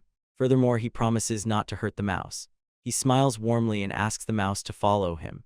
The mouse gives the offer a tentative nod, but it remains wary. In a mocking and playful manner, the demon informs Alec that he is currently calling him nonsense once more. Now and Julius watch the mouse with curiosity as it boldly faces them. Thinks the mouse won't grow up to be a person. Alec concurs with her theory, but in the next instant, the mouse in front of them suddenly grows several times larger. The mouse looks around in terror, unable to comprehend what has happened. Even though it hasn't fully developed into a human, Julius observes that it at least has 2 legs. The mouse opens its mouth abruptly and starts talking. Fearfully, it inquires as to what Alec did to it and how it grew so large. Alec, Julius, and are all surprised that the mouse can now speak. Alec reluctantly explains that it happened because it became his follower. The mouse accepts this explanation. Alec will be happy to try for his master because he appears to be strong enough, it says. The rodent's fine speech is praised by Alec. Alec claims that if it helps him, he will feed it nutritious food on a regular basis. He now presents a box containing a delectable lunch that prepared. When the rodent sees how delicious the food is, it quickly and happily agrees. Alec then inquires as to the rodent's name. Then, on his own initiative, Alec chooses to name it. Since the rodent wears tiaras and lives in them, he proposes naming it. It says it isn't bothered by the name. Alec then asks which building is the biggest on the island, responds that the question is straightforward and decides what needs to be done, responds by cautioning them not to approach that location too closely. Says there's a fire beast that lives there, shivering and looking scared. They all died instantly and were unable to approach when its crows got close, according to Alec. Then considered statement regarding the fire beast. Julius speculates that the fire beast might be a ghost after becoming a little frightened by its tales. Boldly asks her master to trust her with this after hearing it. Alec says now it's time for them to go there, with a sigh of satisfaction. When Alec and Julius reach their destination, they gaze at the enormous castle. The area in front of them doesn't appear as dilapidated and dirty as the other buildings do. A lot of balloons float around the castle, but there's something gloomy in the air. Julius squeaks with anxiety and trembles with fear. Because of this, suggests that Julius wait for her and Alec outside if she is really scared. However, Julius declines right away. Her voice quivers with fear, but she wants to go with her master. She goes on to say that she ought to have brought an additional pair of underwear. While approaches the massive castle and valiantly battles all the spirits circling her, Julius watches it with fear and mild curiosity. Alec is informed by that the local lord used to own this building. When he thanks him for his newfound strength and ease in conquering all obstacles, smiles. Asserts that since it is far more knowledgeable, it will surely be helpful to them. It goes on to say that because prepared such a delicious lunch, it will always be prepared to serve its master. Alec gladly consents to show inside. Alec opens the creaking door slowly. Julius and open the doors all the way and sunlight streams into the dark hallway. because the hallway is still too dim, uses holy light. One of the many knight armors that line the corridor is distinctive. Julia says she was scared and believed one of the armors had moved. Standing on either side of the hallway, each knight is brandishing a sword. While all the knights were simple-looking and wielded thin swords, a few stood out. Alec extends his hands toward them. Alec thinks the armor might be made of magical ore, but he does not currently sense magic in it. He personally witnesses how powerful and impervious to magical attacks this armor is. Julius is clearly concerned as well, and fears that Alec touching the magical armor could be harmful. Alec reassures them, though, that they need not worry. Abruptly, something occurs within the armor. The armor then starts to move, pulls out its sword, and charges at Alec. Skillfully blocks its attack with her sword. As it swings for the next blow, Alec takes a chance this time and cuts the armor in half with the Blade of Darkness. Even after such a powerful attack, both pieces of the armor reassemble without any visible damage. Alec and look at the intact armor in shock. It occurs to them that the armor most likely just absorbed the magic that was aimed at it. Alec is aware that with the state of magic today, they will need to use every ounce of strength to destroy this armor. But he understands that in this case, the building itself might suffer. Julius yells at this point and hits the armor from behind, removing its helmet in a single blow. She nervously inquires about her master's health because the armor doesn't move. Without the helmet, it appeared to have lost its mobility. In an attempt to break free from the armor, parts of its body spread out in various directions as transparent slime with a dark core slowly starts to seep from the spot where the helmet was. No longer appears antagonistic. She appears shocked when the slime comes out of the armor. When she finds out that the guard was made of slime and armor, she is astounded. This somewhat perplexes Alec, who wonders how he was unaware of the slime in the armor before. Suddenly, the three of them notice a large pile of slime surrounding them. They notice slime all over the hallway when they look around. Alec evaluates the situation and chooses to use the seal to complete everything as soon as possible. He chooses to employ Shadow Wave because it is a form of magic that can wreak havoc. But before the spell can do its work, leaps out of nowhere and flies resolutely toward the armor.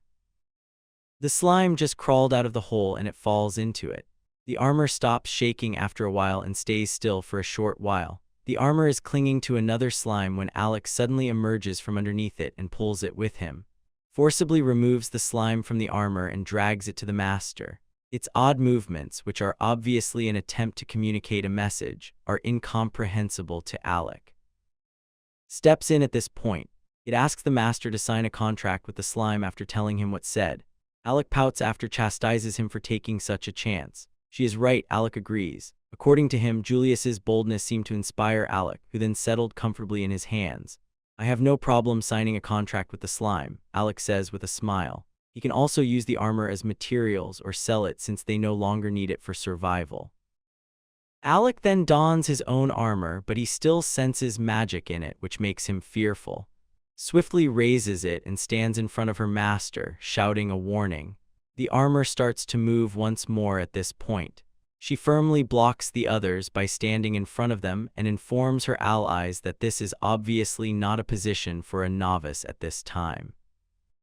The armor stands and points a huge sword at all three of them, and many spirits that were previously free to fly outside the building suddenly start flying around. While Julius looks in terror at all the spirits that have suddenly materialized, Alec looks in horror at the living armor, which can now move even without slime inside. At the moment, is protecting her master and the others by doing everything within her power. She finds it difficult to repel the armor's attacks because her flimsy iron sword is obviously inferior to the bold weaponry of the armor. Resists the attacks of the living armor because she is still committed to the fight. Alec considers how he can help in these situations as he observes everything. He recalls that his earlier attacks on the armor with the Blade of Darkness were engulfed in flame. He has an idea all of a sudden, is directed to collect all of the slimes at once by him. Terrified, gets to its feet and makes its way to the door, declaring that they have to flee. Was still having issues with the living armor at this point. It was evident after all this time that she was worn out. She knows that a typical iron sword is insufficient to withstand her opponent's weapon, even though she can deflect attacks. While is occupied, the ghosts approach her from all sides. Since she discovers them too late, she is unable to avoid them. Alec can assist her. He uses the dark box to exorcise every spirit in the vicinity. Alec tells that he will neutralize the spirits so she doesn't have to worry about them. Eventually succeeds in jamming her slender sword into a small opening between the components of the armor. Julia stayed with her allies, delighted that could harm the living armor. Alec skillfully uses the dark box to dispose of these severed hands. Is happy because they will be able to deal with the living armor sooner thanks to this plan. Remarkably, however, massive streams of flame start actively leaking out of the armor in every direction. Alec stares at the flames in disbelief as tries to conceal him in some way. Alec yells at her to stop because under these conditions it would be better for them to back off and recuperate. Fears that if the flame keeps gushing out of the armor, the entire mission might burn and fail. As Julius looks horrified at the flaming beams, screams that everything is on fire and gestures toward the ceiling. For a brief moment, was preoccupied and failed to defend herself against the incoming jet of flame. Stretched out in front of her like a living shield, but Alec managed to cover him. The fire was somewhat extinguished when pieces of his body fell into it, then reverted to his previous appearance, which showed signs of weakness and exhaustion. Claims that it was too dangerous for him because he possesses the water attribute and she worries about him. Alec remembers something and gets an idea when he hears the word water. He turns to and instructs it to get the slimes ready. The slimes gathered together, terrified and nervous. With roughly 100 slimes, Alec realizes they will undoubtedly be able to put out the fire. Alec makes the decision to carry out his plan. He turns to the armor and yells at to back off. Alec uses a water bomb and extends his hand after she complies with the directions. Then, right beneath the living armor, a massive stream of water erupts from the floor and completely envelops it. The water flooded the entire area. Everyone gaped in wonder at the living armor's rapid encirclement by liquid without a word. At last, the water stream ceased. A moment later, the armor dropped to the carpet, but it was still standing there. Consequently, the carpet still had a sizable, dark, wet stain from the water. Walks over and examines the dead armor. She observes that the stream of water completely put out the flame. In case she wants to take off the armor's limbs, adds, she uses her sword to pierce the armor in the gaps, causing the parts to fall apart easily. Julius responds by backing away from the armor, a little startled. But all of a sudden, behind them, the armor rises. It stutters back and forth because some of its limbs have already been cut off. Suddenly, from inside the armor, there is a sound that sounds like a heartbreaking scream. This unexpected sound, coming from an unexpected place, frightened all three, but especially Julius. In the following second, Julius is already behind, squeaking loudly in terror, but boldly takes the front, prepared to battle. Was in front of him, clearly prepared to charge into combat at any time to defend her master. Alec gathers his thoughts before asking Armor whether she can hear him. He's perfectly audible, she responds angrily. I can't see anything at all, she continues. Alec turns to face the heap of slimes encircling the armor's head, which was lying on the ground as he hears this. He believes that because the armor is absent, it cannot see. He picks up the helmet and puts on his armor. Armor then exclaims with joy that she can now see what's going on around her. She says she can see the estate of the Lord all around her. He claims that he came to this island as new Lord.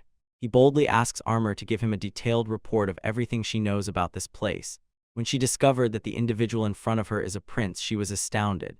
She writes that because the young man in front of her appeared so youthful to her, she did not even think of him as a royal ancestor. As much as their body permits, the armor can bend. She bows courteously and apologizes to the prince. In addition, she formally introduces herself as Alec said that was most likely a knight in the old empire. He then requests that she explain what transpired on this island. Starts off by claiming that she was in charge of the 6th detachment of knights that came from the Empire and that only one person ever attacked. The woman wore all black clothing. That woman had no trouble eliminating and all her subordinates. Her eyes flicker with memories of the past. Alec mentally acknowledges that the soldiers who fought were all killed by a single individual. Continues by saying that she somehow turned into living armor at this point in her narrative and had to contend with every invasion. But one day her body stopped moving altogether and she fell asleep. Alec believes that just ran out of magic, which is why it occurred. Soul is currently imprisoned in the armor, which the demon learns of with horror.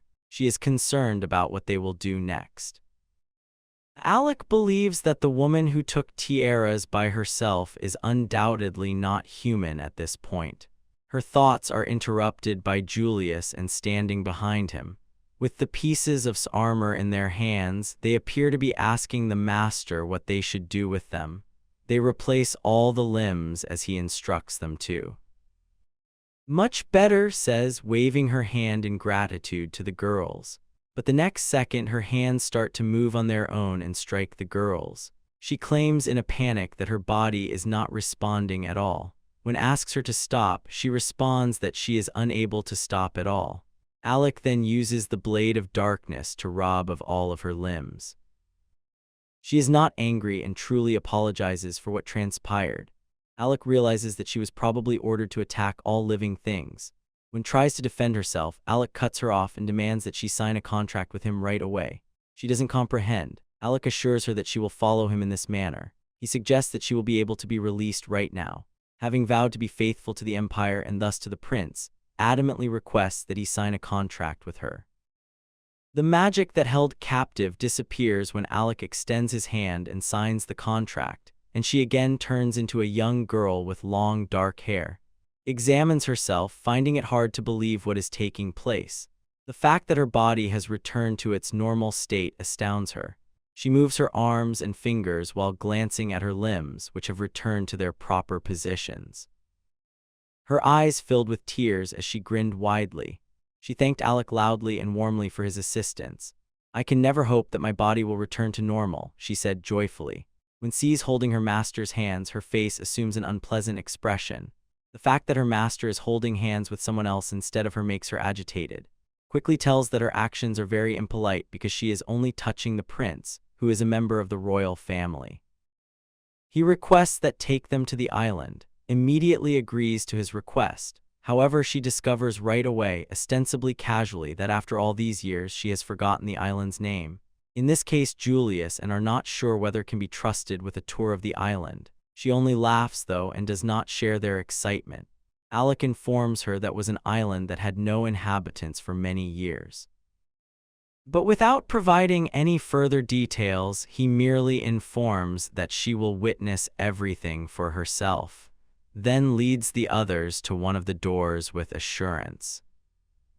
As soon as the travelers enter one of the rooms, they are met with a horrifying sight. Every piece of furniture is smashed and utterly destroyed. Every piece of window glass is broken. The room is a complete mess. This sight horrifies Alec, and Julius believes that everything is likely the fault of the woman in black that had previously mentioned. Alec concurs with her as he observes the dry, ancient human skeletons and individual bones strewn all over the floor. Additionally, there are pieces and fragments of broken weapons all around them. With her back to the others stands. She is holding a small, dusty, and dirty shoe. Since she is never talking, Alec calls her to ask what's wrong, looks sorrowfully at the shoe as she carefully holds it in her hand. She regrets that the realization that she was unable to protect anyone overwhelms her when she sees all of this. His expression remains dejected as she recalls arguments from many years ago.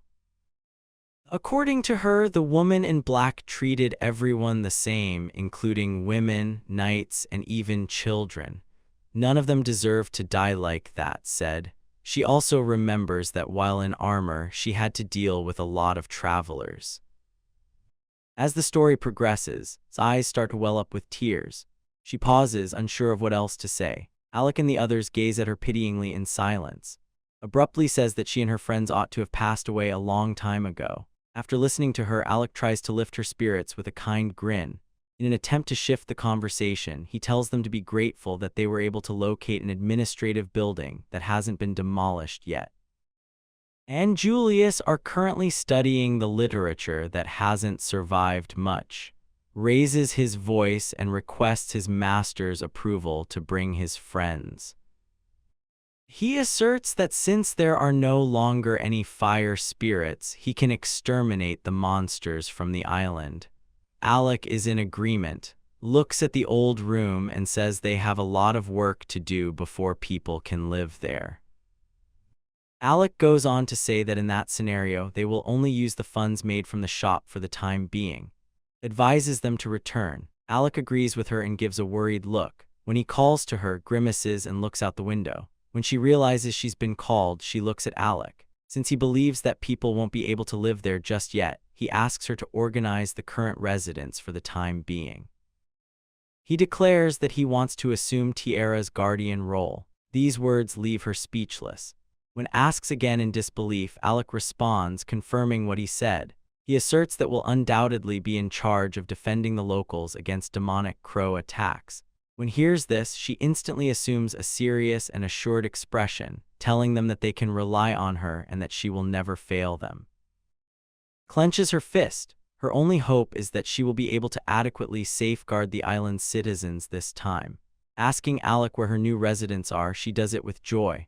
Alec responds that Alec have already assembled in the common area, is overjoyed and immediately heads to the common area. She opens the door to a tiny terrace so she can stand in front of her residents and give a motivational speech. With a big smile, she informs her citizens that she has been assigned to be their protector going forward. But as soon as glances down at her subjects, she abruptly ends her energizing speech. Alec, Julius, Elisha, and stood on the floor of the common room beneath the terrace, surrounded by a massive horde of mice mixed with slimes.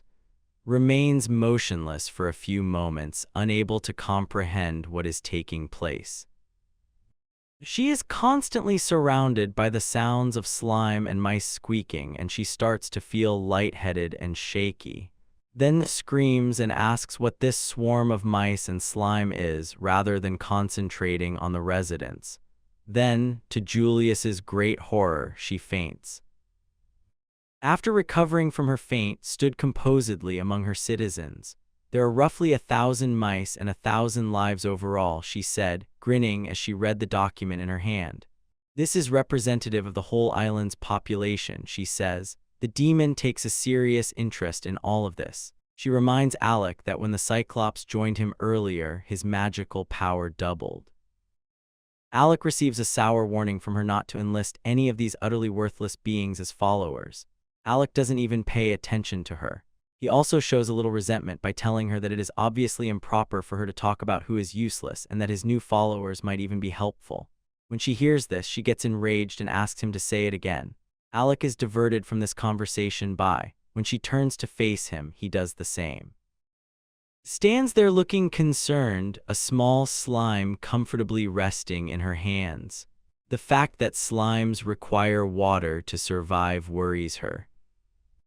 Regretfully, and her numerous newcomers find the island to be extremely impoverished. The island's edible resources are scarce. This is because the island is surrounded on all sides by a sea of unusable water. The island has a large amount of land, but it is totally unsuitable for any kind of agriculture. After that, offers her solution to the issue. She gestures toward the sky, where numerous evil crows are circling. She suggests attempting to consume those demonic crows' meat. However, is obviously opposed to this notion. He sobs in horror that this is impossible because he doesn't understand why mice hunt enormous, bloodthirsty crows. Then steps up to the plate. She smiles confidently and says they can leave this job to her. She genuinely tries to assist them in her role as guardian of the island of Eris, remarking that nothing will work with a desperate face, unexpectedly declines her offer. He claims that even with strength, he does not believe she will be able to hunt for long enough to feed all the rats by herself. He then turns to face Julius, who is standing beside. Alec asks Julia to make some tiny crossbows for the mice as he turns to face her. When she hears this, she covers her face with her hands in a slightly frightened manner and mumbles something embarrassed. Alec informs her that she will have to make 1,000 crossbows because she made a mistake. He doesn't think she can manage such a challenging task. When Julius hears these words, his expression drastically changes. She realizes that her master gave her such a challenging task because he believes in her. In addition, she will be able to assist her master at last. With a smile on her face and confidence, she consents to work. She hands the order to the workshop and says, "They will definitely fulfill the order." Julius is happy to assist at last. Any potentially helpful materials can be taken by Julius once Alec has put away the dark cube. He also donated the beaks and feathers of the already vanquished crows to her. Julius joyfully gathers all the required supplies while looks on from behind. She is aware that Alec plans to provide the mice with everything they need to get food on their own. She offers to assist in properly teaching the mice to hunt. Squeaks with exhaustion, but Alec agrees with her viewpoint. He asks fearfully if they truly think he will battle demons, tries to allay his worries by telling him that they shouldn't be concerned and that she will be there to help them during training. Looking at this, Alec smiles. He is aware that leadership skills and the Cyclops' crossbows will undoubtedly satisfy them. He also brings up the point that the more followers he has, the more powerful he becomes. The more followers he has, the more powerful his magic becomes. His followers subsequently become stronger as the master's strength increases. The demon affirms his logic with assurance. Alec thinks that mice are now capable of hunting demonic crows. They will assist them in obtaining food until the crossbows are ready, he says, turning to, just squeaks at this. They can now wait for the children to be born because he says he understands everything. Alec is in agreement. He then turns to face Alec. He asks him to alert the slimes to avoid doing anything risky for the time being while Alec and the others handle everything. In response, Alec leaps in place with joy. Alec then suggests that they consider a source of water. Gets an idea when she hears this. He says there's a lot of water below ground. He is standing in front of a ground-level hatch.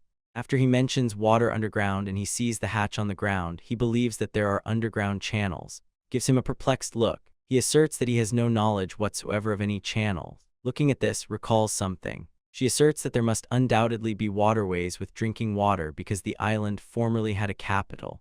These words leave Alec, Julius, and Alec speechless. With a look of surprise on her face, Julius asks if it is true. Alec goes on to explain that during the Old Empire there might have been water channels like these. Also thinks about her allies' reasoning. The Holy Empire had already abandoned the sewer system, she said. Alec scans his surroundings before focusing intently on something. In the distance, he sees a little pillar sticking out of the ground close to the wall. This pillar turns out to be a faucet, and beneath it is a small container. It was discovered to be old and covered in dirt and rust. A dark drop unexpectedly emerges from the end of the long, dried faucet. A massive amount of liquid starts to forcefully pour out of the faucet as soon as this tiny drop appears. The black liquid moves rapidly and in large quantities despite its viscosity. Standing behind Alec, asks him in terror what kind of liquid it is. When Alec sees this, he suddenly gets it. His expression changes to one of distress. He is unwilling to accept the current situation. He turns to in order to handle this matter as quickly as possible. Knows right away what her master desires. She extends her hands, intending to use them to cast a spell on the unknown liquid. A second later, purified droplets replace the dark, viscous liquid and all of the tap water turns crystal clear. Closes her eyes and folds her hands after casting the spell. What transpired surprises. She thinks it's amazing how quickly the water returned to its normal state. Alec walks over and investigates the source. He realizes that his ideas were right. Alec thought the water held dark magic, which was why it was so viscous, dark, and inappropriate. He invites and the other mice to try the water, concurs. According to him, they can either drink the water that way or use leaves for drinking. A number of mice joyfully start consuming the water. he turned to the gentleman to confirm that everything was all right and that the water was safe to drink. Points out the leaves that the mice drink from. These could be leaves from the worship tree, she thinks. That is quite possible, says, who is also reading the paper. She says she's heard the holy tree's leaves were used to make a little water for the empire.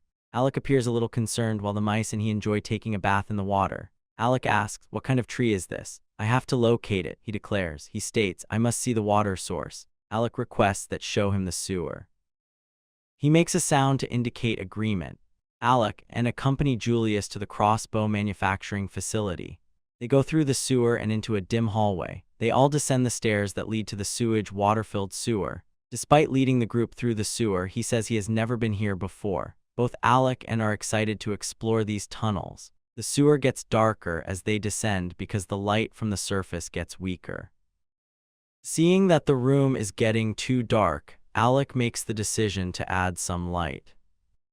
Alec anticipated seeing a rather weak source of light, just as he had on the first time this spell was used. He was shocked to discover, though, that the spell's light had far greater power. The light was so intense that he even squinted his eyes in an attempt to hide. Standing behind him, stared directly at the light, unable to close her eyes. Stood behind him, her eyes wide open and motionless as she stared at the bright light.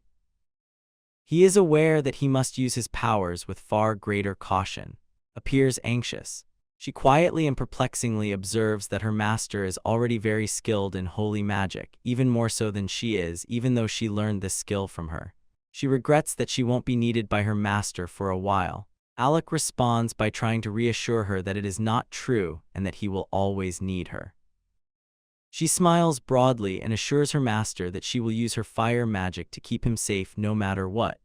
After discovering fire magic, Alec experience mental flashbacks. They recall how during the battle was trapped in the armor and jets of fire exploded out of her body, nearly destroying the entire structure.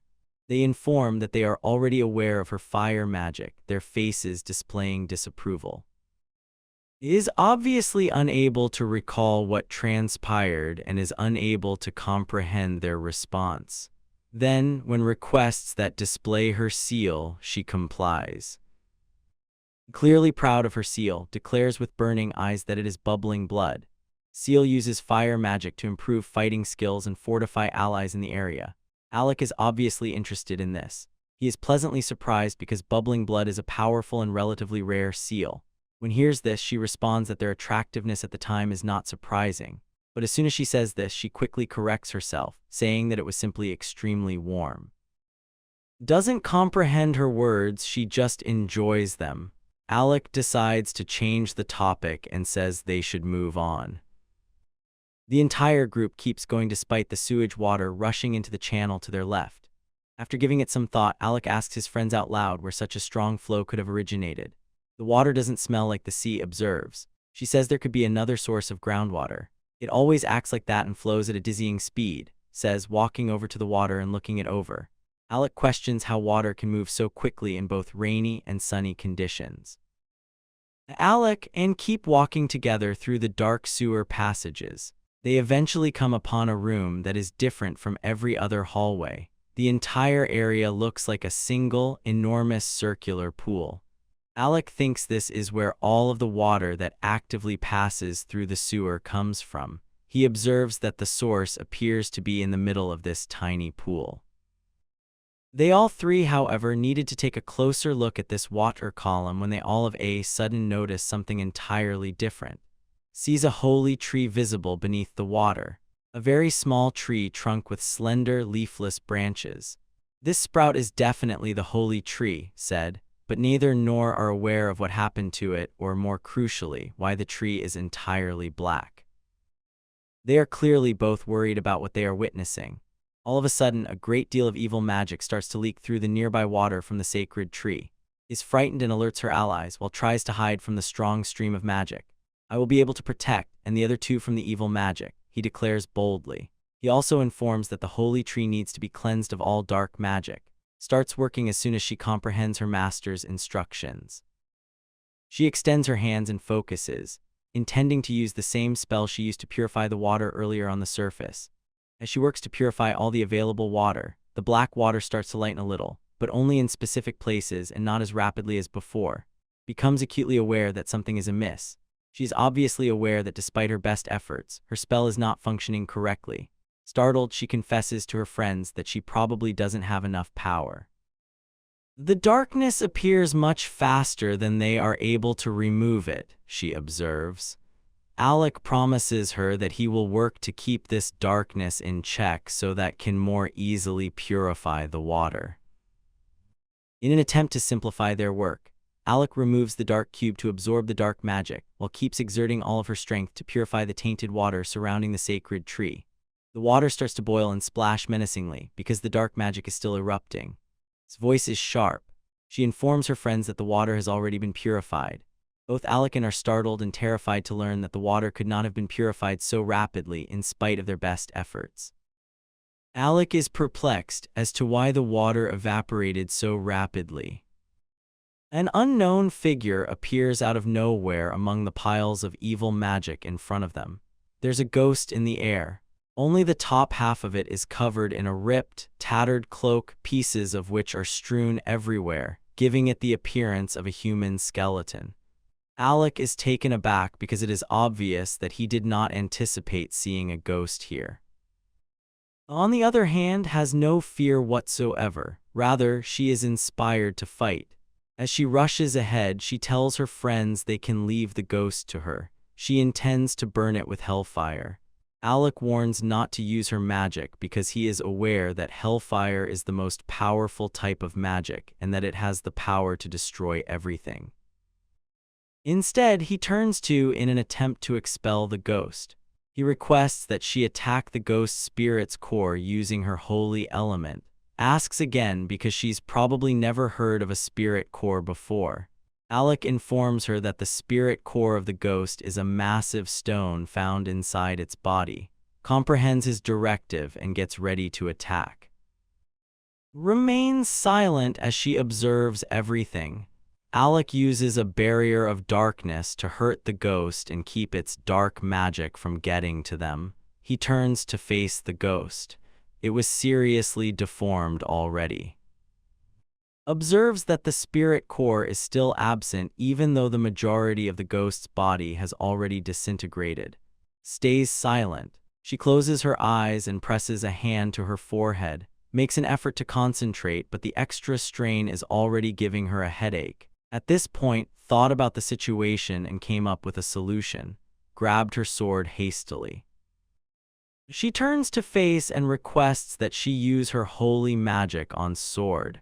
After a brief period of perplexity, grasps meaning and extends her hand to cast the spell. Then, this enormous sword starts to glow brightly. She assumes a fighting stance and takes it with both hands with assurance. Then, with a confident movement of the sword, charges at the ghost to launch a direct assault. Alec and open their eyes to see in awe. As she gets closer, can make out the ghost's body more clearly. A dim light can be seen there beneath its mantle and in the middle of the bones. This is where spirituality is centered. With assurance, leaps over the water's surface and flies past the ghost, striking it with a blow that pierces its body and strikes the spirit's core. The body of the ghost then starts to disintegrate. The remnants of its body disperse and a multitude of tiny spirits form on each bottom. She turns to her friends and her eyes light up with joy. Then stands on the ledge, lowering herself to one knee. She carefully bows before her prince as though to report her perfect service. The next second, however, falls uncontrollably as the cliff's edge where she was standing with one foot suddenly cracks beneath her heel. Before she can scream, she is already plummeting into the water. Alec stood staring at as a tiny water bomb formed after she fell into the water. They looked at the water with some concern as they waited for their friend to come to the surface. Eventually surfaced after a long period of bubbles forming on the surface. She uses a tiny, basic ladder on the pool wall to ascend to her friends. She stutters and quietly apologizes to Alec, and while kneeling, drenched, is reassured by that everything is okay and that she has nothing to apologize for. The way defeated the ghost was very cool, she says with a radiant smile as she instantly gets to her feet. Alec backs her up by saying that a knight commander of the order would have done this. His mood immediately lifts. She scratches the back of her head in embarrassment as she gets to her feet. She claims that their assistance enabled her to accomplish everything, and she is a little embarrassed to take the credit. Then makes the decision to examine the tree, which is now plainly visible as the continuous flow of black water has stopped hiding it. She looks at the tree and remarks, "It appears that the ghost died with it." He turns to face with a question. He asks her to check the dried holy tree using holy magic just in case. Uses her holy magic as directed by her master. When the room suddenly starts to glow, everyone in it is taken aback. Squeaks happily and gestures to the tree as looks at it. His holy magic made the tree come to life. Spreads its arms wide and picks up a few drops in its hands. It happily declares that the water tastes great after tasting it. Alec is in agreement. Furthermore, he asserts that this water is safe to consume and can even be used to make a weak concoction for healing. Hands covered in countless drops of water are extended. The range of qualities this water possesses emotionally excites her. He is also pleased and has already started to commemorate their outstanding accomplishment. Alec declares that if the subterranean pipes are cleaned, the city will no longer experience water issues. Claims that Alec is now at ease in her arms and is capable of assisting them with this. Adds that they will soon be able to extend invitations to new visitors to the island. Alec turns to because they were able to swiftly resolve every issue because of it. However, timidly declines the compliment. Alec then gives the demon in his head a sidelong glance. She turned away and pouted, obviously aware of Alec's attention. When she asks him why he is staring at her that way, he responds that it is nothing. She finds it intolerable, though, and grudgingly acknowledges that she was mistaken and that slime and mice make good followers as well. As promised, started teaching the kids how to get their own food. The arrows and the 1,000 crossbows Julius had previously ordered are finally available. The hunt will soon start. Gives them a sharp order to fire, and a flurry of arrows flies into one crow, destroying it completely. Waving the crossbow joyfully celebrates its ability to hit the target with an arrow. Additionally, it's clear that is happy with her students' development. The hunt does not end when one target is defeated, though. Ultimately, and present their master with a mountain of dead crows. Proudly informs His Highness that the island's demonic crows have been eradicated. Alec is shocked to see a heap of demonic crow carcasses. Is obviously just as thrilled about this accomplishment as is. He joyfully declares that they made it out alive and that he has at last been able to exact revenge on all of his fallen allies. Grins as she observes intensity.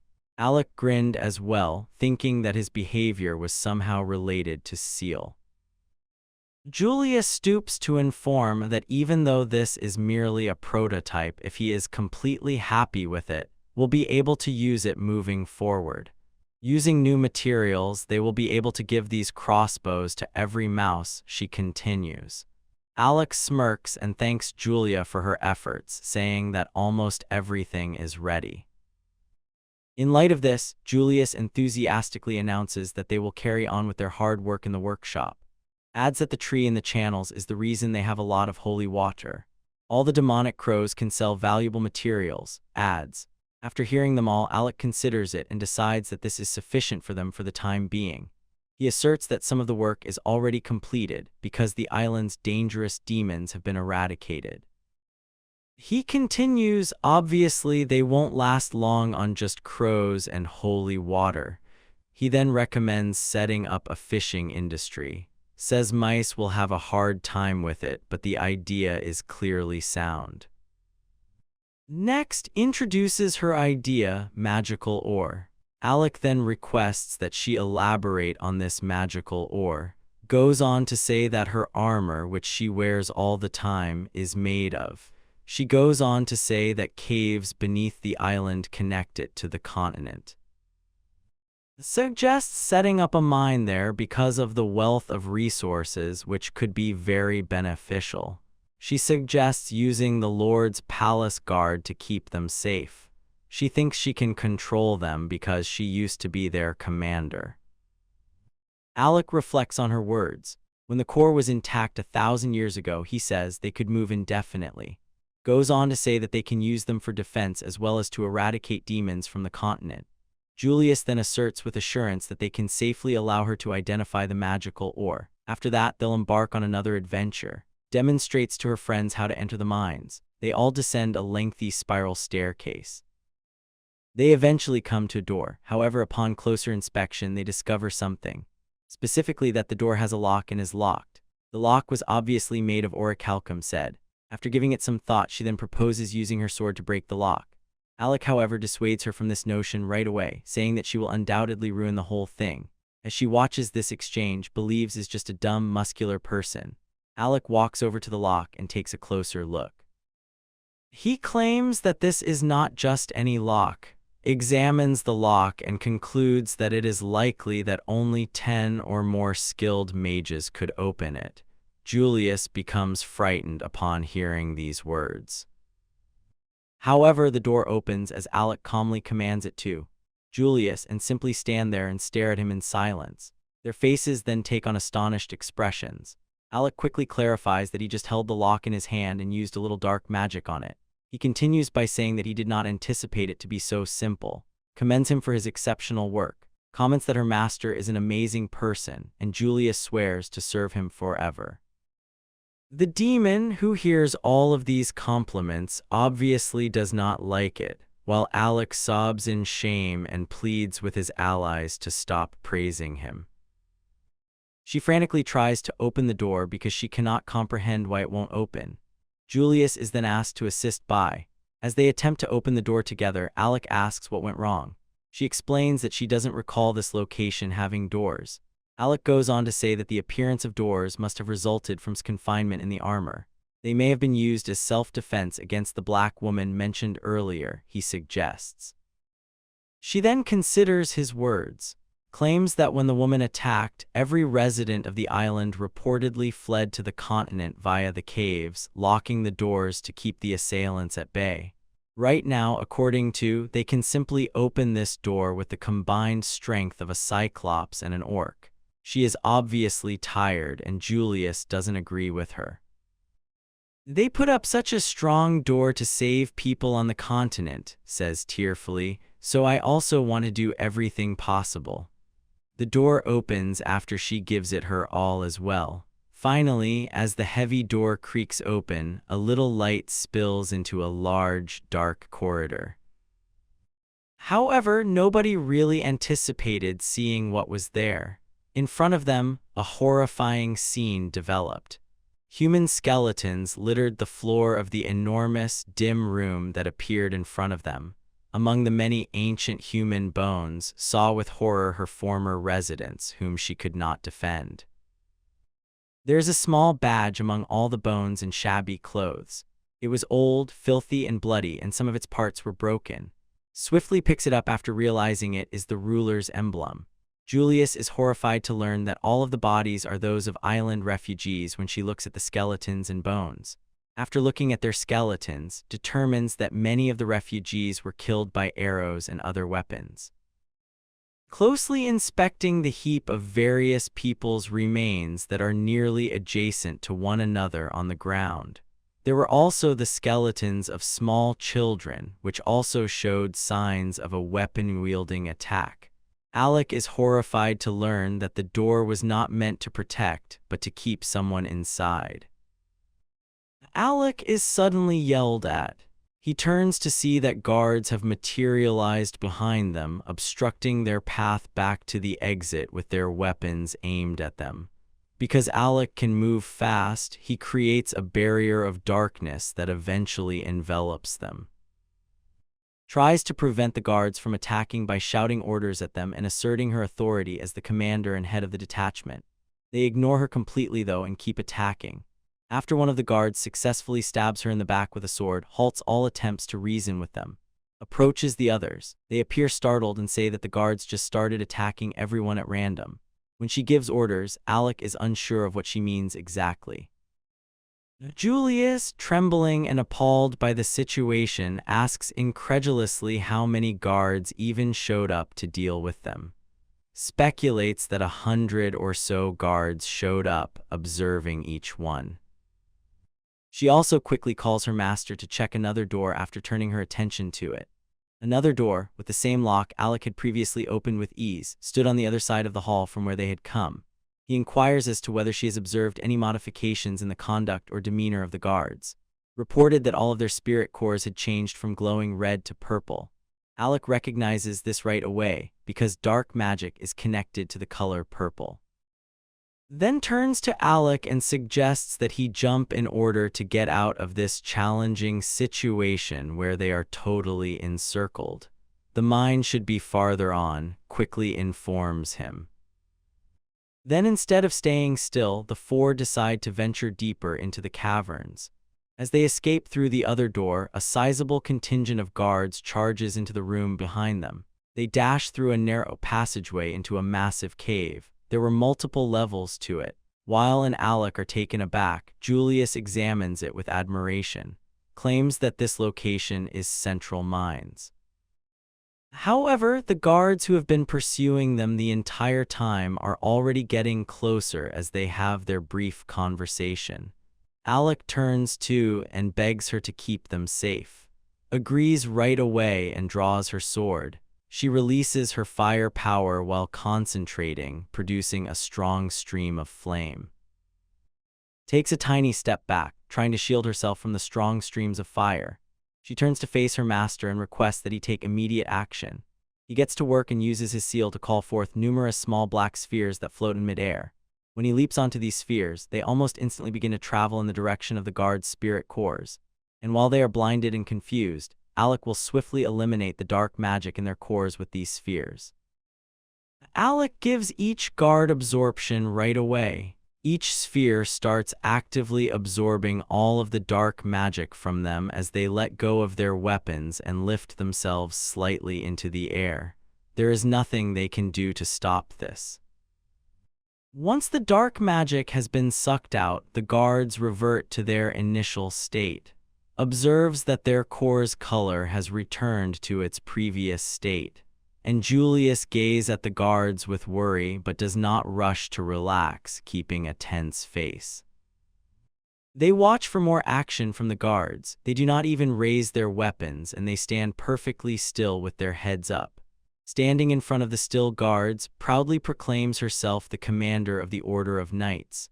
She also informs them that, following the passing of their previous lord, Alec, the sixth prince of the Empire, is now formally in charge of them. The sound of metal hitting the floor followed these words. Following orders from the Order of Knights commander, the remaining guards discard their weapons at random. Observes that everything has finally become very quiet, and Julius sighs with relief and finally relaxes. She may cry out of fear or joy that everything has been worked out. Wearily, she states that she thought she would undoubtedly pass away. Alec picks out a stone, one of the objects in the cave, at this point. In addition to its unusual appearance, Alec discovers that the stone possesses actual magical power. The stone starts to move as soon as he sees it. It swiftly ascends into the air as numerous other stones from the surrounding area start to rise behind it. They eventually unite to form a golem, a gigantic body. They are not on the island that was totally free of all evil spirits, Alec realizes abruptly. Goes on, they are now in the Demon Kingdom's territory. Prepares for battle just like she does, and she expresses surprise that has a similar design. The golem then selects its initial victim. In the end, it decides on Julius, and she was the one standing closest to it, and it instantly extends its hands in her direction. As a result, Julius shudders and begs her master for assistance. She is saved by the guards who attempted to attack them a while back. 2 guards stop the golem by lowering its arm and crossing their swords.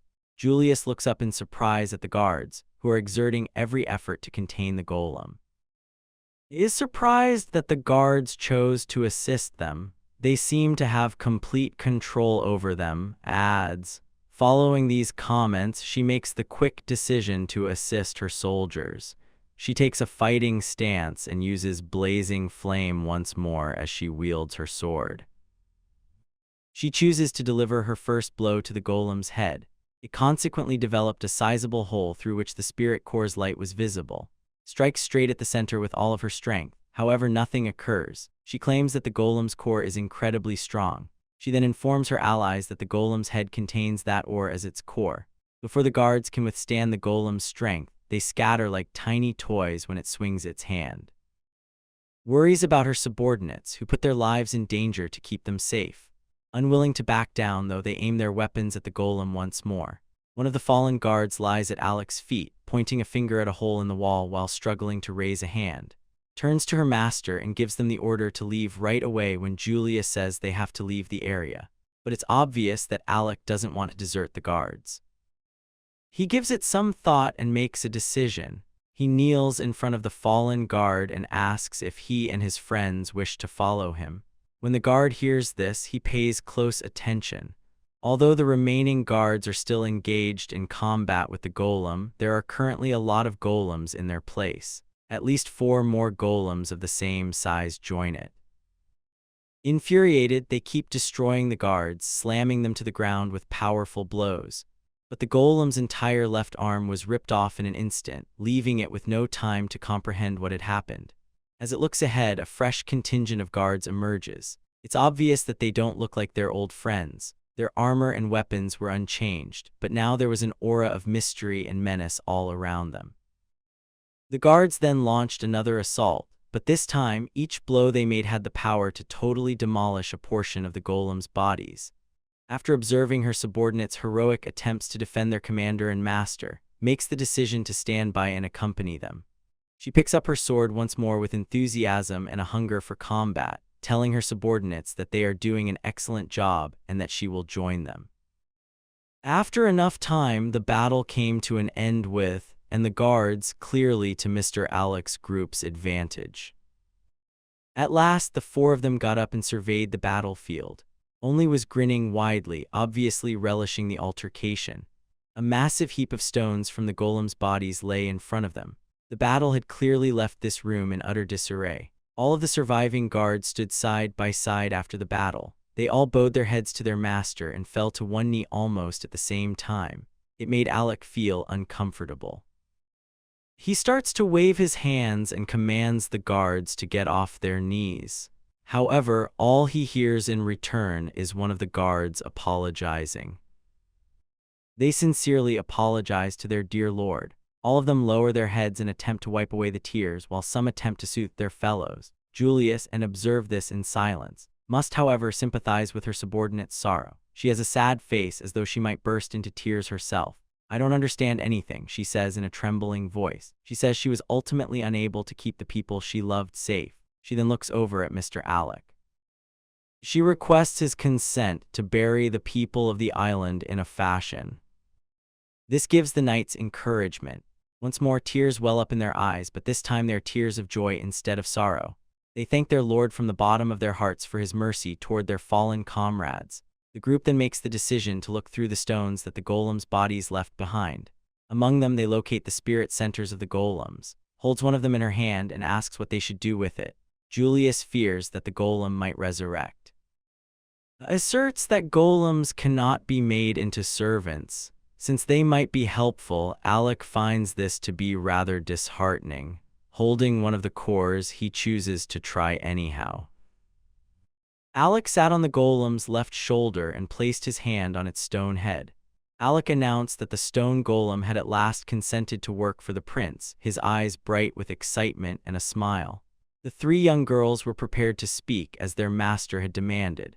The young prince was then served by the guards, and he gave them all names, choosing to refer to them as the Steel Legion. Sadly, though, they are unable to recall the exact moment they were told to kill everyone who was still alive. But with the Steel Legion, the island will undoubtedly be secure. The young prince raised Polly and ordered his guards to help mine the magical ore and guard the mines. The dark-haired girl, who had a very cute smile and a lot of joy in her eyes, said that the enormous, covered in precious stones was simply amazing. They found 4 types of magical ore. Possesses magic and is more powerful than iron. Orichalcum is a multi-purpose material that works best for creating weapons, has a lot of magical energy and is a very durable ore. There are many similarities between and Alec was informed by the young girl that the cave contains simply massive deposits of, and that if they dig all day, they will have enough material to make a knife. The prince, who was shocked to learn that there was only enough material for a knife, said that weeks of work were still required to pay for food. The girl turned thoughtfully to the prince and said there was only one choice. She could make phone calls to her friends across the nation and explain that having more workers will speed up the process. This decision was approved by the prince. Guards soon showed up and offered assistance. They thanked them and then went to work. The prince stood there with a soft smile on his face and bright eyes. Everyone was occupied, from small animals to enormous stone creatures. The young prince grinned as he observed that there were a lot more people present and that he had previously only walked with, recalling their time spent riding a magical horse together. The blonde girl tapped her shoes on the floor and called to Mr. Alec put a hand to his forehead and grinned. "Remember the good old days?" the youthful prince inquired. "That's the way it was," the girl smiled in response. Maybe they had trouble talking to the others, and Alec wanted to know how Lena was doing. He even thought about going to see her someday. "Everything is fine," he added. The fair-haired girl decided to give them something as a token of appreciation and thanked everyone for their efforts, her eyes full of kindness and a smile. The adorable girl with slightly unkempt braids asked if they would actually pull this off before thanking them. The girl with the money bag smiled as she explained that she would use it to buy her kids new clothes. The young prince smiled and half closed his eyes as he added that he also brought some supplies for the monastery, and that they must undoubtedly share everything when he saw a cart full of boxes behind him.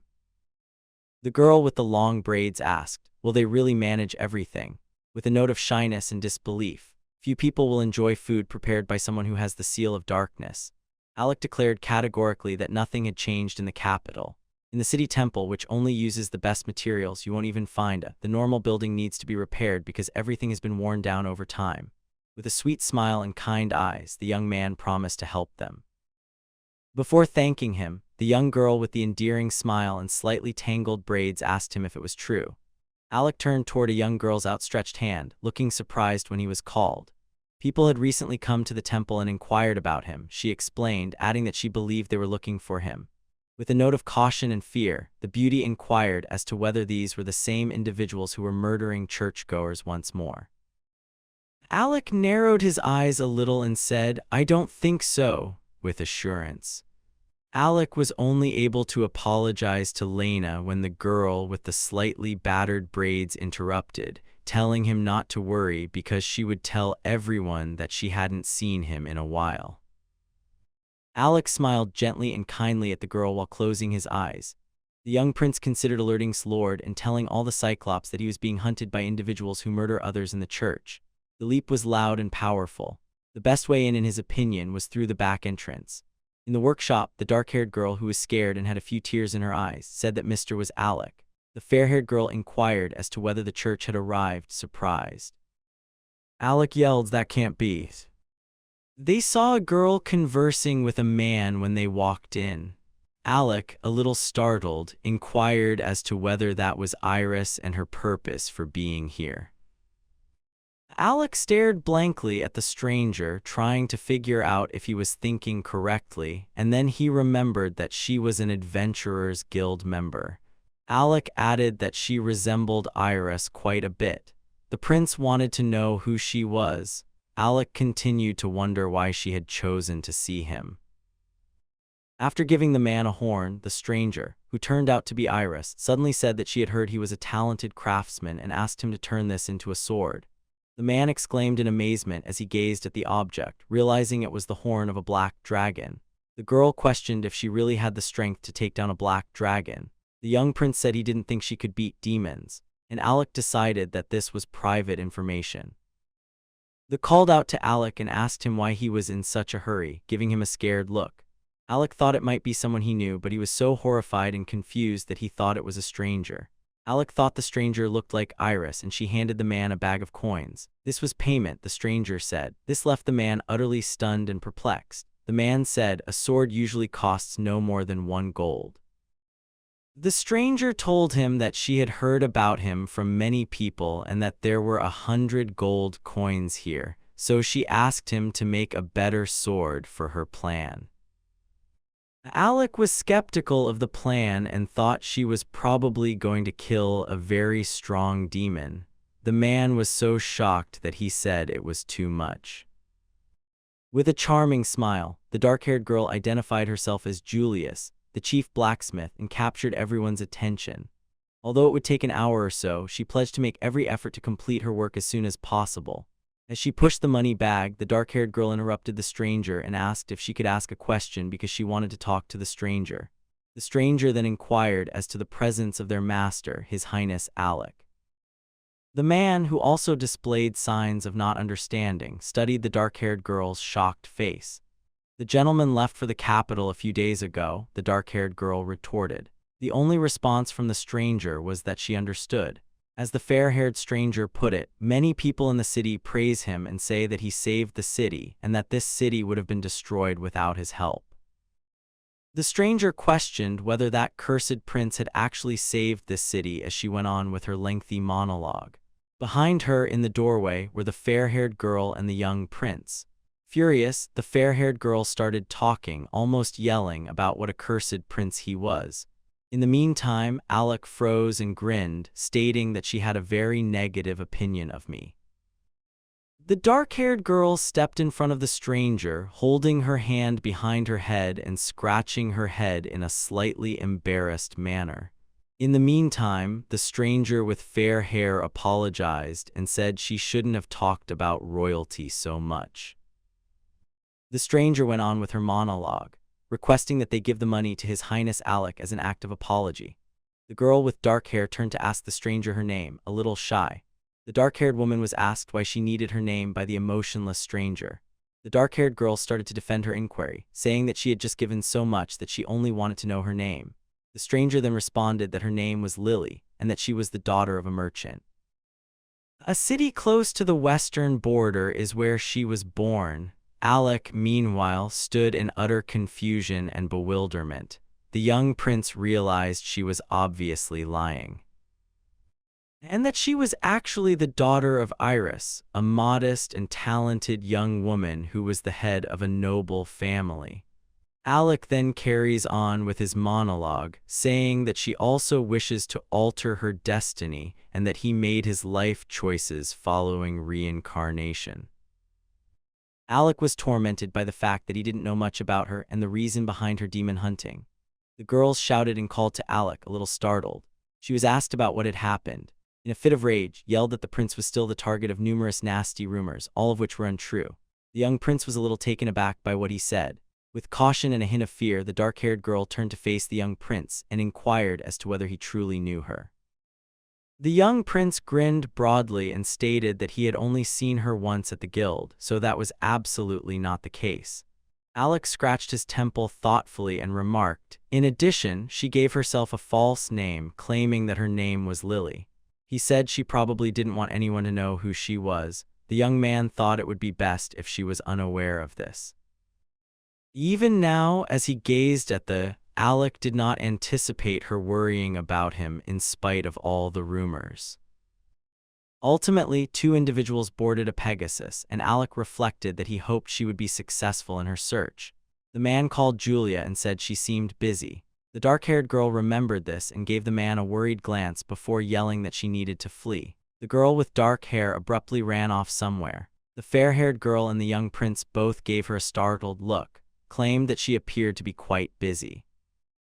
Alec and were accompanied by a man who said that more orders had come in because of their shop's positive reputation. The girl with the dark hair took a seat at her desk. She looked at them holding a ladle and said that magic would greatly expedite the process of smelting, which would take a long time. The young prince took his chin thoughtfully and said, "That should work with magical ore." The dark-haired girl was asked if she wanted to learn magic by the young prince. Julius looked at Alec with surprise and excitement and asked him what he was talking about. Julius didn't think Alec was telling the truth when he said he could teach her magic. The dark-haired girl was so excited and happy that she asked him to teach her magic. The other employees told her to let them do all the work, grinning and nodding in agreement. They eventually reached the training area, which was crowded with targets. Alec took the initiative to explain that Chain Darkness was a lightning and darkness spell, and that her seal should make learning it simple. As the dark-haired girl eagerly extended her hands, the young prince positioned them correctly. Alec instructed her to visualize the mana accumulating in her hands while concentrating on the mana surrounding her. "I understand," the girl with the dark hair said. In an attempt to learn magic, Julius lifted one hand, bent the other at chest level, pulled it back a little, and then thrust both hands forward. The girl tried everything, but her plan didn't work out. The dark-haired girl apologized to Mr. Alec for being insensitive and let out a cry of worry and frustration at her failure. Told Julius that she was cute and that she would succeed, and she smiled. The dark-haired girl, who seemed slightly angry, yelled to stop, stating that she would rather use an axe than magic. Alec smirked as he attempted to reassure the girl that she should not be concerned and that she just needed practice. Julia's friend reassured her that she would succeed when the fair-haired girl asked her to concentrate. Julius, feeling anxious, shouted at them to stop putting pressure on her. Alec noticed a small magical glow between her outstretched hands, which made him smile, but Julia yelled not to laugh at her, so she didn't even notice it. The small magical glow abruptly became a strong vortex. As a precaution, Alec said he would likely set up protection, specifically a dark barrier. The man went on to explain that lightning magic uses very little mana and is very effective. He went on to say that before the girl could visualize lightning striking the target, she had to feel the mana in her hands. When the girl realized this, she started doing as the prince said. The girl with the dark hair struck a wooden target. Her success astounded Julius. "With training, she will be able to do other things," Alec said with a smile and enthusiasm. Alec went on to say that she should attempt to channel her magic into the magical ore so that they could start practicing. Julius grinned sweetly and concurred with the young prince. The girl with the dark hair sat in front of the furnace that was smelting the magical ore. Julia accelerated this process, and she was pleased to learn that it was quick. Alec grinned and told the girl with the dark hair that magic makes things so much easier. Julia grinned as she said that she was at last receiving something and that she could now pour it into a mold to create an ingot. "It was amazing to see such pure for the first time," the two girls said, holding the resulting ingot in their hands. When the girls told Julius this, she stood with a gleam in her eyes and a tinge of self-assurance. They could make more ingots than they had now, the dark-haired girl told the guys with joy. The young, dark-haired girl delighted Alec. The quantity of ingots grew over time as everyone began to work. A massive pyramid of ingots eventually emerged on the table. Julius lay on the ground, exhausted. Alec inquired anxiously about the girl's health. Julius replied that she thought she was pushing things too far. Alec then encouraged Julia to try again and offered her a glass of water. The girl with the dark hair started to drink, saying it was just water. Upon realizing that the glass was once again full, Julia expressed her astonishment. Alec started explaining to the dark-haired girl that this artifact is called the Endless Spring, and that if you use magic on it, the cup will fill with water. The prince went on to say that the process of creation is very easy. If magical ore is infused with magic while visualizing the shape of a cup that creates water, the embedded spell's properties will be retained. After hearing the young prince's words, the girl with the dark hair started to consider the situation and yelled that one could use both water and movement force. "It was a brilliant idea," the fair-haired girl exclaimed, clapping her hands lightly. The other girl grinned and said, "The gentleman will then be able to teleport to the shop at any time." "I had been thinking the same thing," Alec added. Alec went on to say that they had a finite supply of, and that the item's capacity was likewise extremely limited, his face displaying regret and sadness. Because the cup has a capacity of 180 are required to create water, and 26,570 are used for jumps, he added, would not be able to withstand such magic.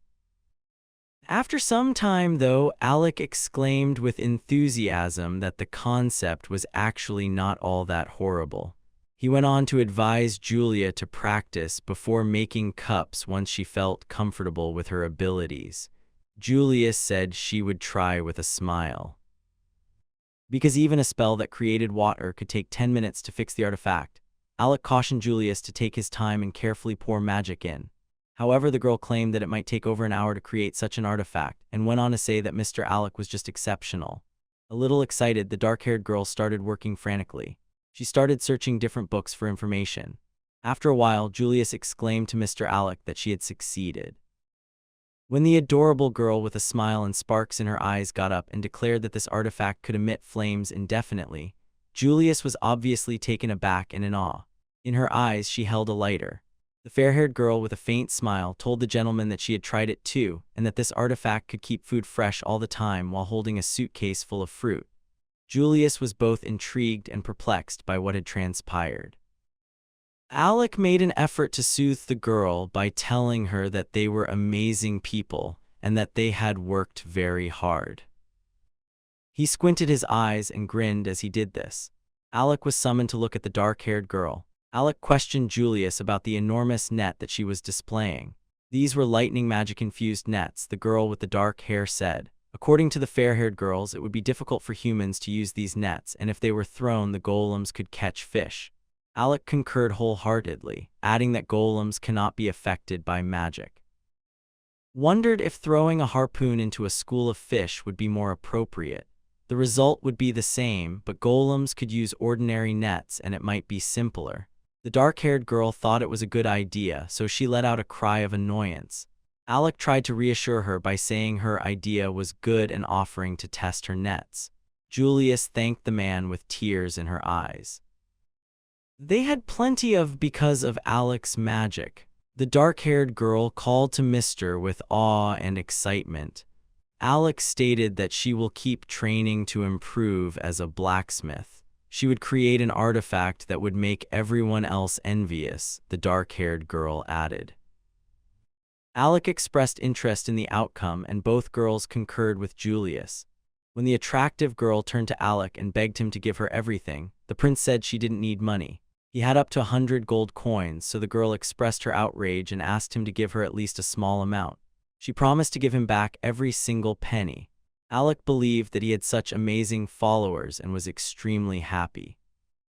A good-hearted girl caught the young prince's eye and yelled for him to look at her. A tall building's roof was occupied by a fair-haired girl whose cloak fluttered in the wind. She took her time appreciating the city district's beauty. Alec was on the building's roof when all of a sudden someone started to move quickly between the buildings in the city. The brunette was the one brandishing the sword. The girl screamed loudly and furiously to put out the blazing blade, her all-consuming flame. For a brief moment, Alec conjured up a dark trap as he gazed at the flaming blades hurtling toward him with terror in his eyes. The blazing, sharp blades that were hurtling directly at him suddenly froze in midair. These burning blades were in the young prince's magically encased, chained spheres. The girl was in disbelief and couldn't figure out how he did it. Wide-eyed, she asked him if he had blocked her blazing blade. Alec, looking both frightened and tense, said it was exactly so. The girl grinned widely and thrust her sword forward, saying, "You surprised me." As her smile widened and loud noises erupted, the residents gazed at them in wonder and fascination. The girl screamed loudly, calling forth Inferno. A massive vortex was formed, and the sky above the city was enveloped in total darkness. The city's inhabitants and the girl both gazed up at the sky in wonder. The sky wasn't just dark, it was black. Over the island, a magical dome appeared, obstructing the path of the massive, destructive, and raging vortex. The young prince lifted his hand and sealed the vortex inside a magical sphere that was chained, his face unruffled and menacing. The magical orb hovered over the island and the vortex raged inside the sphere. Although he was pleased that her training was going well, the young prince smiled mockingly and said he hoped she wasn't planning to destroy the entire island. The girl looked up at the sky and remarked, "I was surprised he could block even such a strong spell." Alec turned to face the sky and remarked, "Dark magic is strong against all elements except holy." The fair-haired girl sitting on top of the tall building was called to by the young prince. Alec pointed to the magical sphere and told her to try shooting it with holy light. "I understand," she said, extending her hand. The magical sphere broke into tiny pieces as the chains suddenly snapped. The vortex was set free from imprisonment. The girls were very wary and scared in the circumstance. The young princess, still tense and afraid, looked up to see chains and tiny pieces of the magical sphere strewn everywhere. Overhanging the island was a massive flame. The astonished girl inquired as to whether the flame had gone out. "The master's spell was so easily broken by holy magic," said in a terrified and anxious tone. The youthful prince calmly raised his head and held out his hand in front of his chest, explaining that it was filled with the opposite of his dark magic, which stood for healing and protection. The girl said it didn't matter and he was still the strongest, with a big smile and a resolute fist to her chest. She declared with pride that no demon can resist his magic. But then she suddenly grabbed her chin and started talking thoughtfully about the Holy Church. "Everyone who kills other people has powerful holy magic," the young prince remarked, turning away.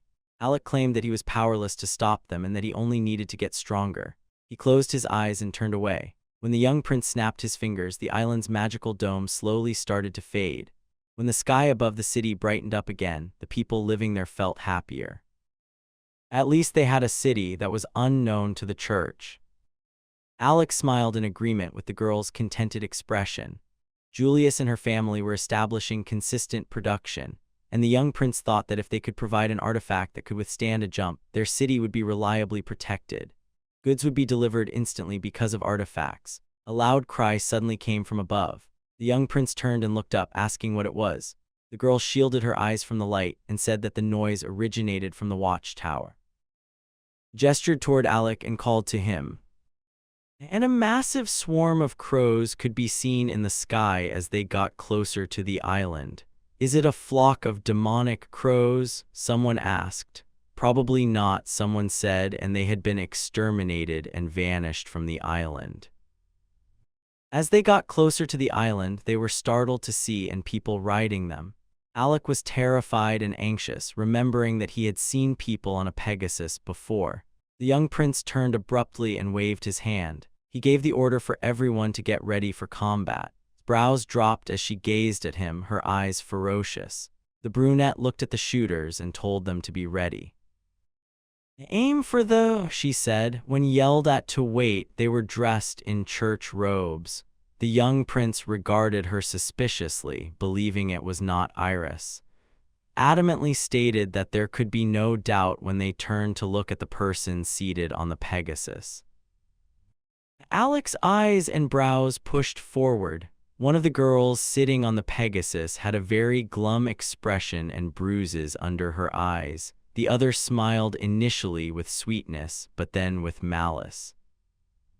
Their arrows from their crossbow were just as sharp as their daggers. Held out her hand and commanded everyone to get their crossbows ready and shoot each Pegasus.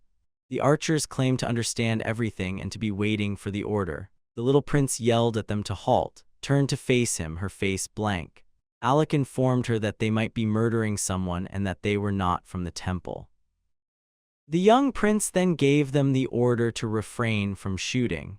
When the crows touched the ground, the archers celebrated their victory after firing at them. When they finally touched down in front of the main entrance, the girls stood alongside the young prince. The three of them scowled and gave the unexpected visitors a furious glance. They were approached by the newcomers. With a smile, one of them put a palm on her chest and inquired as to whether he was His Highness Alec, the sixth prince of the Empire. They were right, said the young prince, who kept his stern gaze on them.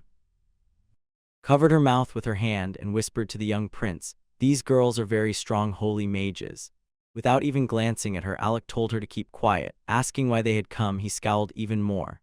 The happy girl explained that they had been sent to drive the devil out of these lands. The second unexpected visitor did not waver in her serious demeanor or her gaze from the young prince. Alec said, "What the hell?" and gave them a suspicious and mistrustful look. The young prince imagined her becoming frightened after hearing these two girls' remarks about a she-devil. Alec scowled as he turned away, thinking it was a common low-ranking demon rather than a devil. After a disinterested glance at the unexpected visitor, Alec declared that there was no devil present. With a charming smile, the girl remarked, "Devils lie very well." The young prince assured them that a devil could not be present, and the second girl reached under her cloak. She produced a magical stone that was etched with a symbol of some sort. If so, they said, they would find it on their own. The girls' eyebrows shot up, and they abruptly held out their hands menacingly before pointing the stone at the young prince. Alec was a little scared of the stone, so he leaned slightly to one side. The uninvited guests stared at him in shock, their mouths opening. Fearfully, the she-devil opened her mouth and bared all her teeth while squeezing her eyes shut. Astonished and perplexed, the unexpected guests gazed at the young prince. Alec covered himself with his hands, opened his mouth slightly, and cocked his head to the side. And he furrowed his brows in alarm. One of the girls asked in surprise what had happened as the other girls turned to face each other. One of the girls gave the other girl instructions to get ready. "Everything was done correctly," the other exclaimed loudly. With a loud, savage laugh, put a palm to her chest. She yelled that they lacked intelligence and that they couldn't get rid of her with that nonsense. They raised that magic once more and yelled for the devil to show herself to them. The young prince covered his face with his hand and closed his eyes when the stone started to glow brightly again. He questioned angrily what that light was and claimed he could see nothing. The unannounced guests gave him a terrified glance, furrowed her brows, said it was very impolite, and inquired as to whether they had forgotten that there was a prince in front of them. The unexpected guests were a little taken aback and unsure of how to react. Then, with a little stutter, the unexpected guests fell to their knees and bowed to the young prince on the ground, expressing their regret. Someone questioned, "What kind of temple raises such rude women?" gave them a disapproving glare, and said that their status did not excuse their actions. "Why are they waving that stone around here?" she yelled. The unexpected visitors hesitantly responded that they had heard a devil lived here. Frowning and giving them a stern look, the young prince declared that he had had enough. The unexpected guests gave Alec a startled, slightly astonished look. The young prince asked them, somewhat alarmed, if they had come to kill him. One of the uninvited guests turned to face the young prince when she put her palm on his chest and yelled that it was untrue and that they had come to destroy the devil. She claimed that they had never considered killing someone who held the seal of darkness. Then she proclaimed loudly that they were exorcism practitioners. She opened her mouth to say something else, but the second girl scowled and yelled at her. Thinking they were exorcists, the young prince snatched his chin thoughtfully. Placing a palm on his chest, the young prince calmly gazed at them and declared that he was not a demon. The surprised guests gazed at him in disbelief. One of the girls pursed her lips and remarked, "Devils always take over the bodies of people with the seal of darkness." The young prince, a little alarmed, stared in shock at the unexpected guests. They lowered their heads and stood squarely in front of him. According to the girls, everything involving the stone was acceptable, and he was a devil. The young prince was nervous and afraid. The unannounced guests clasped hands with one another. A somber, black-eyed girl identified herself as Nate, while the other girl briefly introduced herself as. Squeezing hands tightly, they declared that it was time to start. The young prince's brows went up, his fists tightened, and he became alert. And the brunette were also uneasy when the uninvited guests said they couldn't come back empty-handed. The young prince was cautioned by the somber girl not to harbor resentment toward them. Only the second scowled. Standing next to him, the brunette and pulled out their swords and aimed them at the trespassers. The girls claimed that they had been given instructions to complete the task. They raised bracelet-encrusted hands and recited a spell to call forth a saint. The unexpected guests pleaded with the divine being to give them its power when it appeared next to them, and some light appeared. The girls extended their hands toward the divine being, their mouths wide open. The young prince squatted down in terror after glancing at it. The brunette hurried toward the unexpected visitors, making them wary and a little scared. The young prince raised his eyebrows and held out his arm to the side as he yelled for the girls to stop right away. The grim-faced girl furrowed her brows and said that only devils are attacked by angels. The young prince gave them a fierce look because he thought calling forth the demon lord was a totally different spell than calling forth a saint. Besides, this thing would attack until it killed a demon, but if there were no other demons around, it would stop attacking. The gloomy girl became a little concerned because they had never called it before and asked the other girl if they had messed up. "It is impossible to fool an angel's eyes," the second uninvited guest said sternly, frowning. When the divine entity opened its eyes, it abruptly changed into a terrible, unfathomable being with 3 eyes and 2 swords. In addition, it lacked a tongue and had 2 extra arms, each with 4 fingers. While the somber girl cried out that an angel had attacked, the second girl cried out that this meant he was actually a devil after all. The young prince gaped in horror as he gazed at the devil, while the brunette were enraged and vigilant. The heavenly being struck them, pointing its big, jagged sword in their direction. The sword emitted a very bright magical power and a very loud sound. The brunette gritted her teeth and held out her hands in a magical shield. The young prince looked scared and reached for her but grabbed him. He was taken aback as he examined his hand and questioned why dark magic had not appeared. Then, in preparation for another assault, the celestial being folded its arms across its chest. While protecting the young prince, screamed that it was attacking once more. Uncertain of what to do, Alec gazed at her in horror. Presuming he had sensed the devilish girl, the young prince turned away. The devil girl, whose eyes were both frightened and excited, asked why it had attacked since she was human. The young prince thought that if she were exorcised, he might be able to negotiate. The demon girl also talked about how scared she was. Though he was unsure of how to do it, the young prince felt that the divine being had to be vanquished. He found no instructions on how to defeat it, and he believed that the mere sight of an angel was very unusual. Evidently in despair, the brunette grunted, clenched her teeth, and closed one eye. The young prince scowled and believed that golems would not be very helpful and that their sacred aura was stifling the magic of others. He held up his hand and called for. The young prince called forth a fire barrier in an attempt to defend his allies. Above them a magical dome appeared, and the supernatural creature launched its assault. Scattered to the sides were tiny pieces of the magical barrier. While the young prince was utterly stunned, the brunette sat on the floor, feeling a little worn out and frightened. Parts of the barrier fell down after the entire situation was evaluated. The young prince was drawn to this divine creature. He scowled as he considered how one blow had totally destroyed the barrier. Alec questioned whether there was any limit to his power. Thinking her magic was useless too, called anxiously to the young prince. Alec created that magical barrier once more. With a jump, yelled at him to drag out. The young prince said nothing will work, and the divine being forbade him from using dark magic. The brunette stooped and gritted her teeth when she became utterly ill. As he considered his options and assessed the situation, the young prince gave her a worried look, gritted her teeth and raised her head, beckoning Alec and Mr. Fearing that they would desert her, reassured her. The young prince was putting all of his strength into helping his friends, even though he felt he had done nothing in his previous life. Alec had a shaking hand. Suddenly, the angel had 8 sets of arms, each holding a sword. "That can't be," said angrily, "because an angel has 2 arms." With all of its swords, the angel swung down on them. Shards flew in various directions, and the air was heavy with smoke. Nate yelled that the devil was vanquished. Then a hand emerged from the dense smoke toward them, revealing small magical barriers. As he gazed at the unexpected visitors, the young prince's seal on his hand radiated dark magic.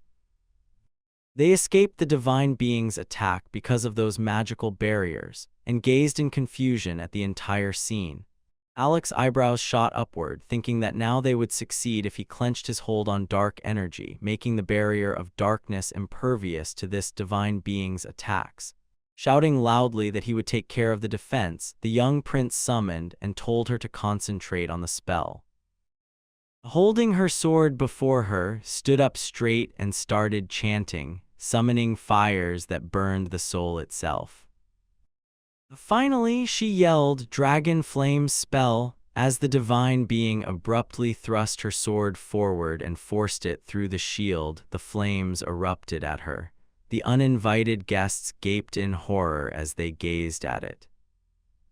A massive fire now engulfed the angel's entire body. Nate and lowered themselves to their knees and held their hands above their heads. The angel was filled with a fierce fire. Feathers and parts of its body fell from it. The young prince inquired cautiously and optimistically if they had been successful. The uninvited guests stared at the angel, their mouths hanging open in disbelief. The angel's body was literally disintegrating, with only the eye on its stomach remaining open. Yelled that the angel's core was unharmed and that it would soon be able to regenerate. The damage from holy magic had been minimal, said with concern. She was advised to use Inferno, but vehemently objected, saying it would ruin the island. They appeared to be ignored by the young prince. His thoughts were absorbed by the demon, and all he could do was smile faintly. The demoness claimed that they appeared to be in a desperate situation. Then with a cunning grin, she stated that even she understood that. With a confident smile and a sharp, outstretched hand, Alec gave the order to use Dragon Flame and told to reduce his defenses. While eagerly raised her sword and called forth Dragon Flame, started to erode his defenses. A wooden arrow suddenly flew in their direction. It went through his hair and directly in front of, stared at the arrow in horror and turned toward its source. Was standing there with a crossbow and arrows. In a harsh and spiteful tone, she said that they would not permit them to do so, with cold weapons in hand and Nate themselves to attack. When the uninvited guests gave them a hostile and menacing look, Nate said that the main enemies of the church were devils. Someone abruptly yelled that they would assist Alec, their master, as well. Archers appeared everywhere, pointing their weapons at the unexpected visitors, and armored guards rushed out, covering Alec, and they were prepared to defend them against their adversaries. They received a blank stare from the uninvited guests. With knights all around them, Nate and huddled together, staring in different directions. Warned them not to meddle, but Nate yelled that they had come only to kill the devil in order to save the poor boy. Alec gave them a scared glance.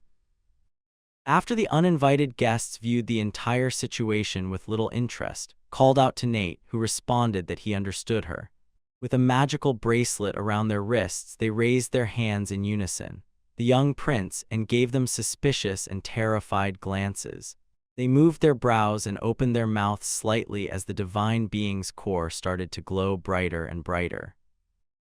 The fragments scattered in various directions as the light became brighter. Called to desperately, and there was a loud flare nearby. With haste, Nate approached the young prince. She was obviously very antagonistic. She was going to stab him with her daggers. Alec opened his mouth in fear, unsure of what to do. He cried out for them to be taken by the guards. The round projectiles flying everywhere were punctured by bolts from his crossbow. Those projectiles were worn by the guards. Alec noticed that Nate's irises were dark and her pupil was white when she opened her eyes. "Don't worry too much about it," she said. The young prince gave her a terrified glance and his eyes grew wide. Nate leaped up and launched an assault on the young prince. She looked at him blankly as Alec let out a silent scream. The protective barrier was severely scratched and Alec's fingers clenched. Standing on the shield, Nate continued to deliver blow after blow. Alec turned to Nate in disbelief as the divine being abruptly regained consciousness after hearing someone wheeze. Her hands started to get hot. Unable to comprehend what was going on, Nate became furious. She threw her daggers and her clothing caught fire as well. When the young prince saw the entire scene, his mouth dropped open in disbelief. Anxiously and loudly called to her. She was not a demon, Nate explained, spinning around. The young prince raised his eyebrows and yelled anxiously that no one should be harmed by holy flame and told them to back off. The unexpected visitor insisted that she was not a demon and continued to burn. With her head lowered, she declared, "I didn't use dark magic." The young prince created a barrier of darkness to protect both himself and the unexpected visitor. She grabbed her head and swore she wasn't a devil. Alec gave the girl a worried, angry look, and his eyes widened when he saw the hand of the unexpected visitor. As the girl's glove burned, he saw the seal of darkness on her hand. As he walked up to the surprise visitor, the young prince kept his eyes fixed on the seal on her hand in wonder. He wondered in his mind if anyone in the church was a seal of darkness bearer. The young prince assumed that the people from the monastery had also talked about this. Alec stared at the girl in pain, wondering if they had accidentally become an exorcist. The other crossbow-wielding girl looked at Nate with disappointment and sadness. Held shoulder while she stood up and asked if she could use dragon flame once more while she considered her options. "Yes," slipped past the girl with the crossbow without even noticing. Her crossbow abruptly broke into fragments, and the enchanted bracelet she was wearing also broke apart into tiny pieces. The second girl faced the unexpected visitor, who was staring at her smashed crossbow with a very irate and unhappy expression. The young prince was thinking about something as he looked at her apathetically. "I will not permit them to aim at Mr. Alec," said menacingly. Skillfully slashed her sword at the young girl, breaking the blades. Her arm's enchanted bracelet also shattered and disintegrated. They would no longer be able to use the angel, informed the young prince over the phone. The young prince grinned broadly and remarked, "Good work," turned to face the divine being and said, "We have to put an end to this." With a hint of bewilderment, the young prince gazed at warily, his mouth hanging open a little. The young prince turned to face and they looked at each other, prepared to attack by forming a magic sphere. The young prince clenched his fists, ready to attack the angel. The young prince gazed at the girl in horror, his eyes bulging. Ultimately, the core was the weakest point and had to be destroyed. However, when someone suddenly created a wall of flame, every projectile fired from the slingshot struck that magical wall and failed to reach its target. The uninvited guest was taken aback by the unsuccessful attack and the unforeseen obstacle. It turned out that had created that wall of flame in order to trap the uninvited guest inside a magical dome. The girl stared at the situation, terrified and worried, unsure of what to do. Clenched her teeth and created a magical dome around herself. She would not be around for long, she told the young prince. Alec turned around and said quite seriously that he understood her. Alec closed his eyes and scowled, thinking that he had thought about leaving in charge of holy magic, but it appeared that he had no other option. The young prince held out his hand and called forth holy light. Then, above his hand, a sphere of magical brightness materialized. Alec fixed his gaze on the sphere, which was getting bigger every second. The uninvited guests cautiously observed what was taking place. When questioned if that was holy magic, said there was no need to be concerned because teaching an angel a lesson should not be done with holy magic.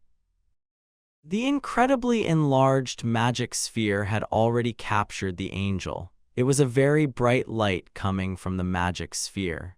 The sphere suddenly made a sound. The angel froze warily as the young prince put 2 fingers to his lips and uttered a command, an explosion. Suddenly there was a loud, odd sound coming from somewhere and something cracked, and observed the events with caution and a certain amount of bewilderment.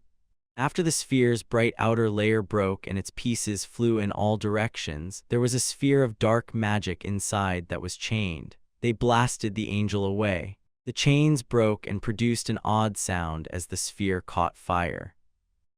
And only the outline of the divine being was visible due to its intense brightness. A strong fire that was many times bigger than the island itself started.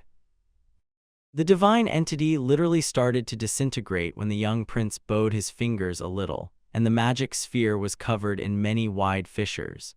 The young prince clenched his palm into a fist and raised the seal of darkness, declaring that this power was powerful enough to alter destiny. The magic sphere burst with a loud explosion, scattering its fragments everywhere. Alec took his wrist and smiled at him, a very contented but somewhat controlled smile. The young prince thought the angel would be unable to stop his dark magic because his seal of darkness radiated dark energy. Given that he simultaneously possessed both dark magic and holy power, the devil girl asked him who he was, her face displaying fear. Something reflective was whispered by the young prince.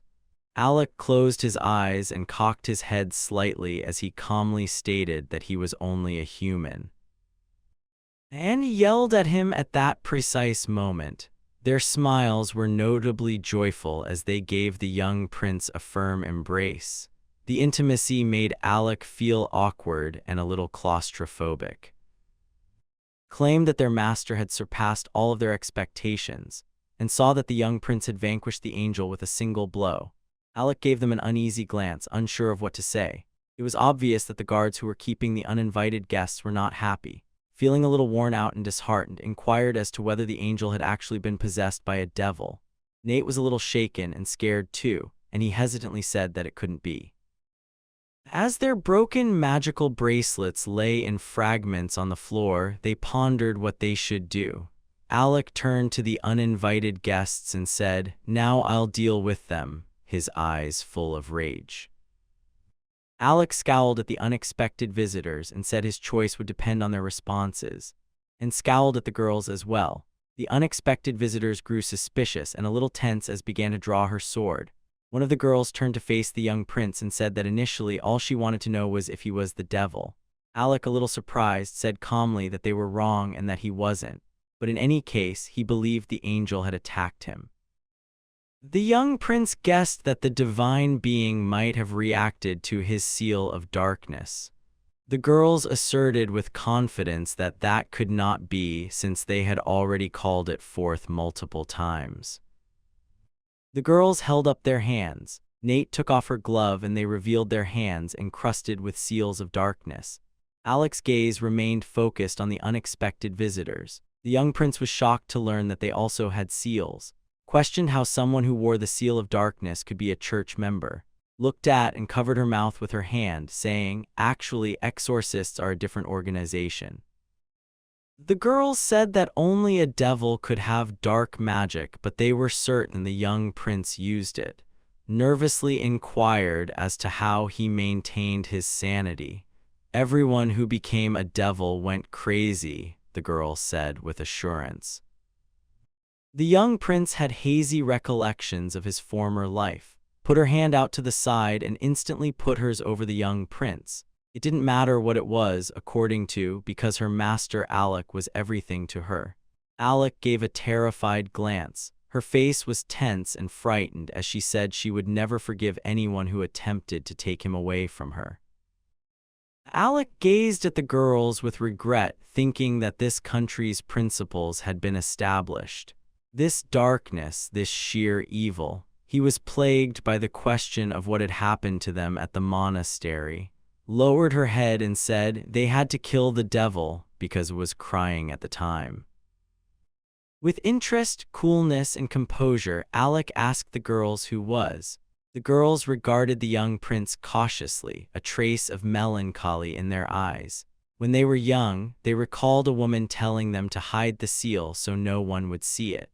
The terrified girls always agreed with the woman when she angrily urged them to remember her and avoid being caught. The young girls followed that woman, and she always benefited from it. They were ridiculed by the locals, who were obviously against them. The woman said that the girls needed to realize how dangerous it was after she had healed them. As the girls got older, the woman admonished them to exercise caution because the seal caused a lot of the townspeople to hate them. Together, the girls chuckled and said was strict but very kind. They would always have money, who also had the seal of darkness, promised the girls, and they would no longer be afraid of exorcists. Threw an apple and said they would have private magic tutors and that mastering the elements was the most important thing.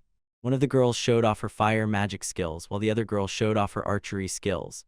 With a kind and gentle smile, encouraged to give it a shot. Nate said with enthusiasm that she would work to get as strong as she could. The girl removed her glove and considered what she could do now. She gave her seal a disappointed smile, thinking it was impossible to read. "Remember that you must always stay focused and never use dark magic," said to the girls as they passed an alcoholic. Then there was a sharp, loud blow. When the first girl fell to the ground, the second approached her tremblingly. Gave the inebriated man a stern look when he inquired about the darkness. The man grabbed the girl by the wrist and asked if she had the seal of darkness. Frightened and alarmed, and Nate called out too as the angry man lifted her by the wrists. Nate hurried to her aid, with a horrified expression on her face, started to apologize to the man for running into him. He smelled like alcohol to her. Nate pulled out an arrow and pointed it at the man, telling him to release. Yelled for Nate to stop right away. Behind the enormous man's head, Nate's shot struck the hotel sign after missing. The man turned and looked at the sign, yelled at them to exercise caution. The man hurled into his arms, where she held her by the waist and partially shielded her eyes while glaring at the girls. With a cold weapon in his hands, the man wanted to attack Nate. He screamed that they were filthy, useless people, his mouth watering. Alec pointed his hand menacingly at the man as soon as the girl called her by name. The man's eyes filled with fear. The man's head abruptly fell off, but his face was still displaying a terrified grimace that included tears and screaming. The two girls watched with tears in their eyes as they called each other by name. The order for the girls to run came from the dark mass in the air, and it was uttered so haltingly that he was unable to control himself. The girls watched in horror and tears as this was taking place. Swiftly snatched up a sword and approached the dark-haired woman who was crying and clearly in pain as she asked for something. His name was uttered in horror as the blonde girl screamed. Then she heard someone urging her to end her life. The girl fell to the ground and thanked after she stabbed her in the chest with a knife, said longingly.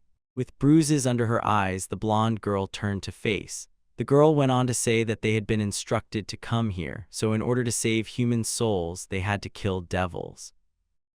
The young prince listened fearfully as the girls wanted to tell him about Alec's appearance. They were plagued by memories that made them wonder if they were acting morally. The girls started yelling that they were being made to work for the temple and threatened to destroy the monastery. With an angry glance in his direction, the blonde girl questioned if the man really wanted their forgiveness. That said, Alec reflected. The girl begged the young prince to listen. With a worried expression on her face, the girl said the man was not a bad person and asked him to make an honest decision. Abruptly, the gentleman's voice declared that he had decided. The two young girls shook as they listened to the man. The young prince only got it out before the girl cut him off, telling the master that they were willing to take any punishment and that they wanted to kill him. One of the girls started talking with regret in her eyes, and the other one kept talking while sobbing and saying that they were devils because of it. They made an effort to avoid the master's gaze. Abruptly, the two girls fell to their knees and proclaimed that they were sacrificing themselves for him. When the cross fell and broke, he reflected on how the girls would soon meet. The two little girls kept kneeling in front of the master, moved forward, glancing at the intruders and telling them to get ready. A girl with chestnut hair covered the terrified man's eyes. The uninvited guests clenched their teeth and closed their eyes, braced for a blow from the. After yelling to stop, the young prince swiftly took his hand away from his face and moved to stand in front of the nuns, covering them with his own. The girl gave the man a perplexed look. After having an epiphany, he enthusiastically announced that they needed to gather information beforehand. Threatened that they would perish first if they told the somber who had brought them here. The nuns gave them blank stares and claimed not to be able to tell. They added that they had vowed to keep their master's identity a secret. Alex was astounded that they had come prepared to put their lives in danger in order to conceal the identity of their employer. Turned to face the man and informed him that it was up to him. Alex concurred with this information. After giving it some thought, the prince said that since they were unable to release the nuns, they had two choices. As the prince spoke, the nuns anxiously awaited his decision. Alex explained, looking serious, that the first option was to let finish them and the second was to follow him. The girls were taken aback by this information and questioned whether he was suggesting that they had betrayed the church.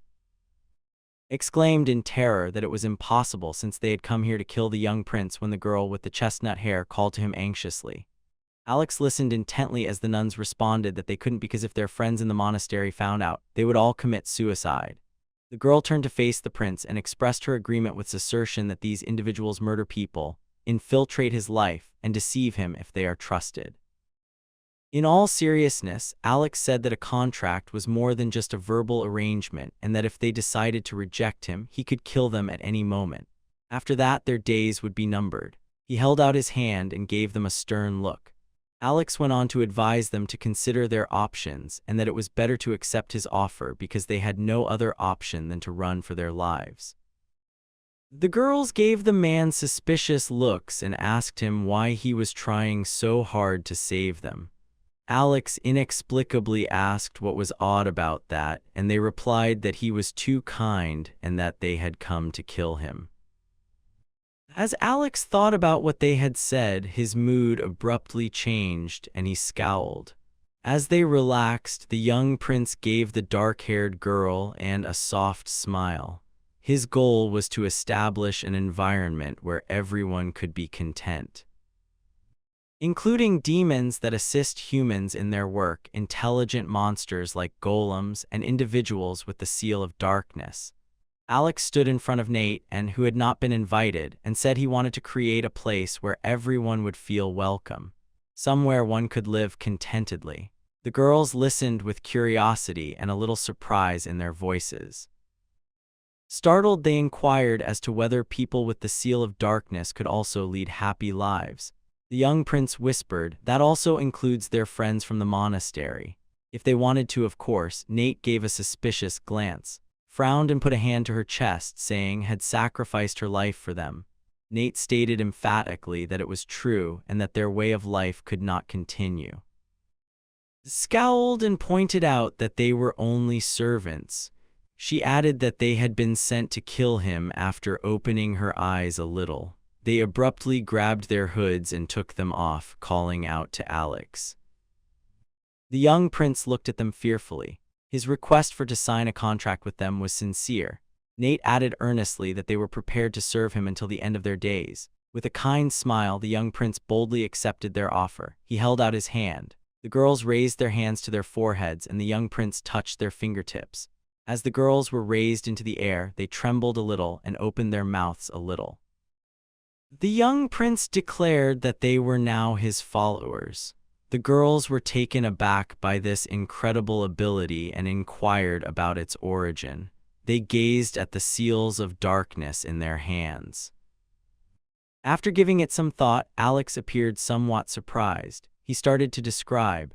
The young prince claimed that had the crescent seal and was a master of stealth, while Nate had a shadow seal that was less potent but still very helpful in combat and hunting. Curious, the girls looked at their seals. The young prince smiled and assured them that both seals were very helpful, so they shouldn't worry. The girls exclaimed with astonishment and enthusiasm that they would give it their all. Nate claimed that was still unable to identify her seal. Protested, a little offended, but Nate insisted that the young prince had stated she would be helpful in battle.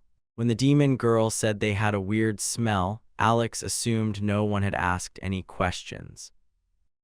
Was a little annoyed, holding her chin, stated that they were seasoned people who killed others, was a little uncomfortable. She said she could not trust them even though she was the young prince's chosen example. She requested permission to watch them first.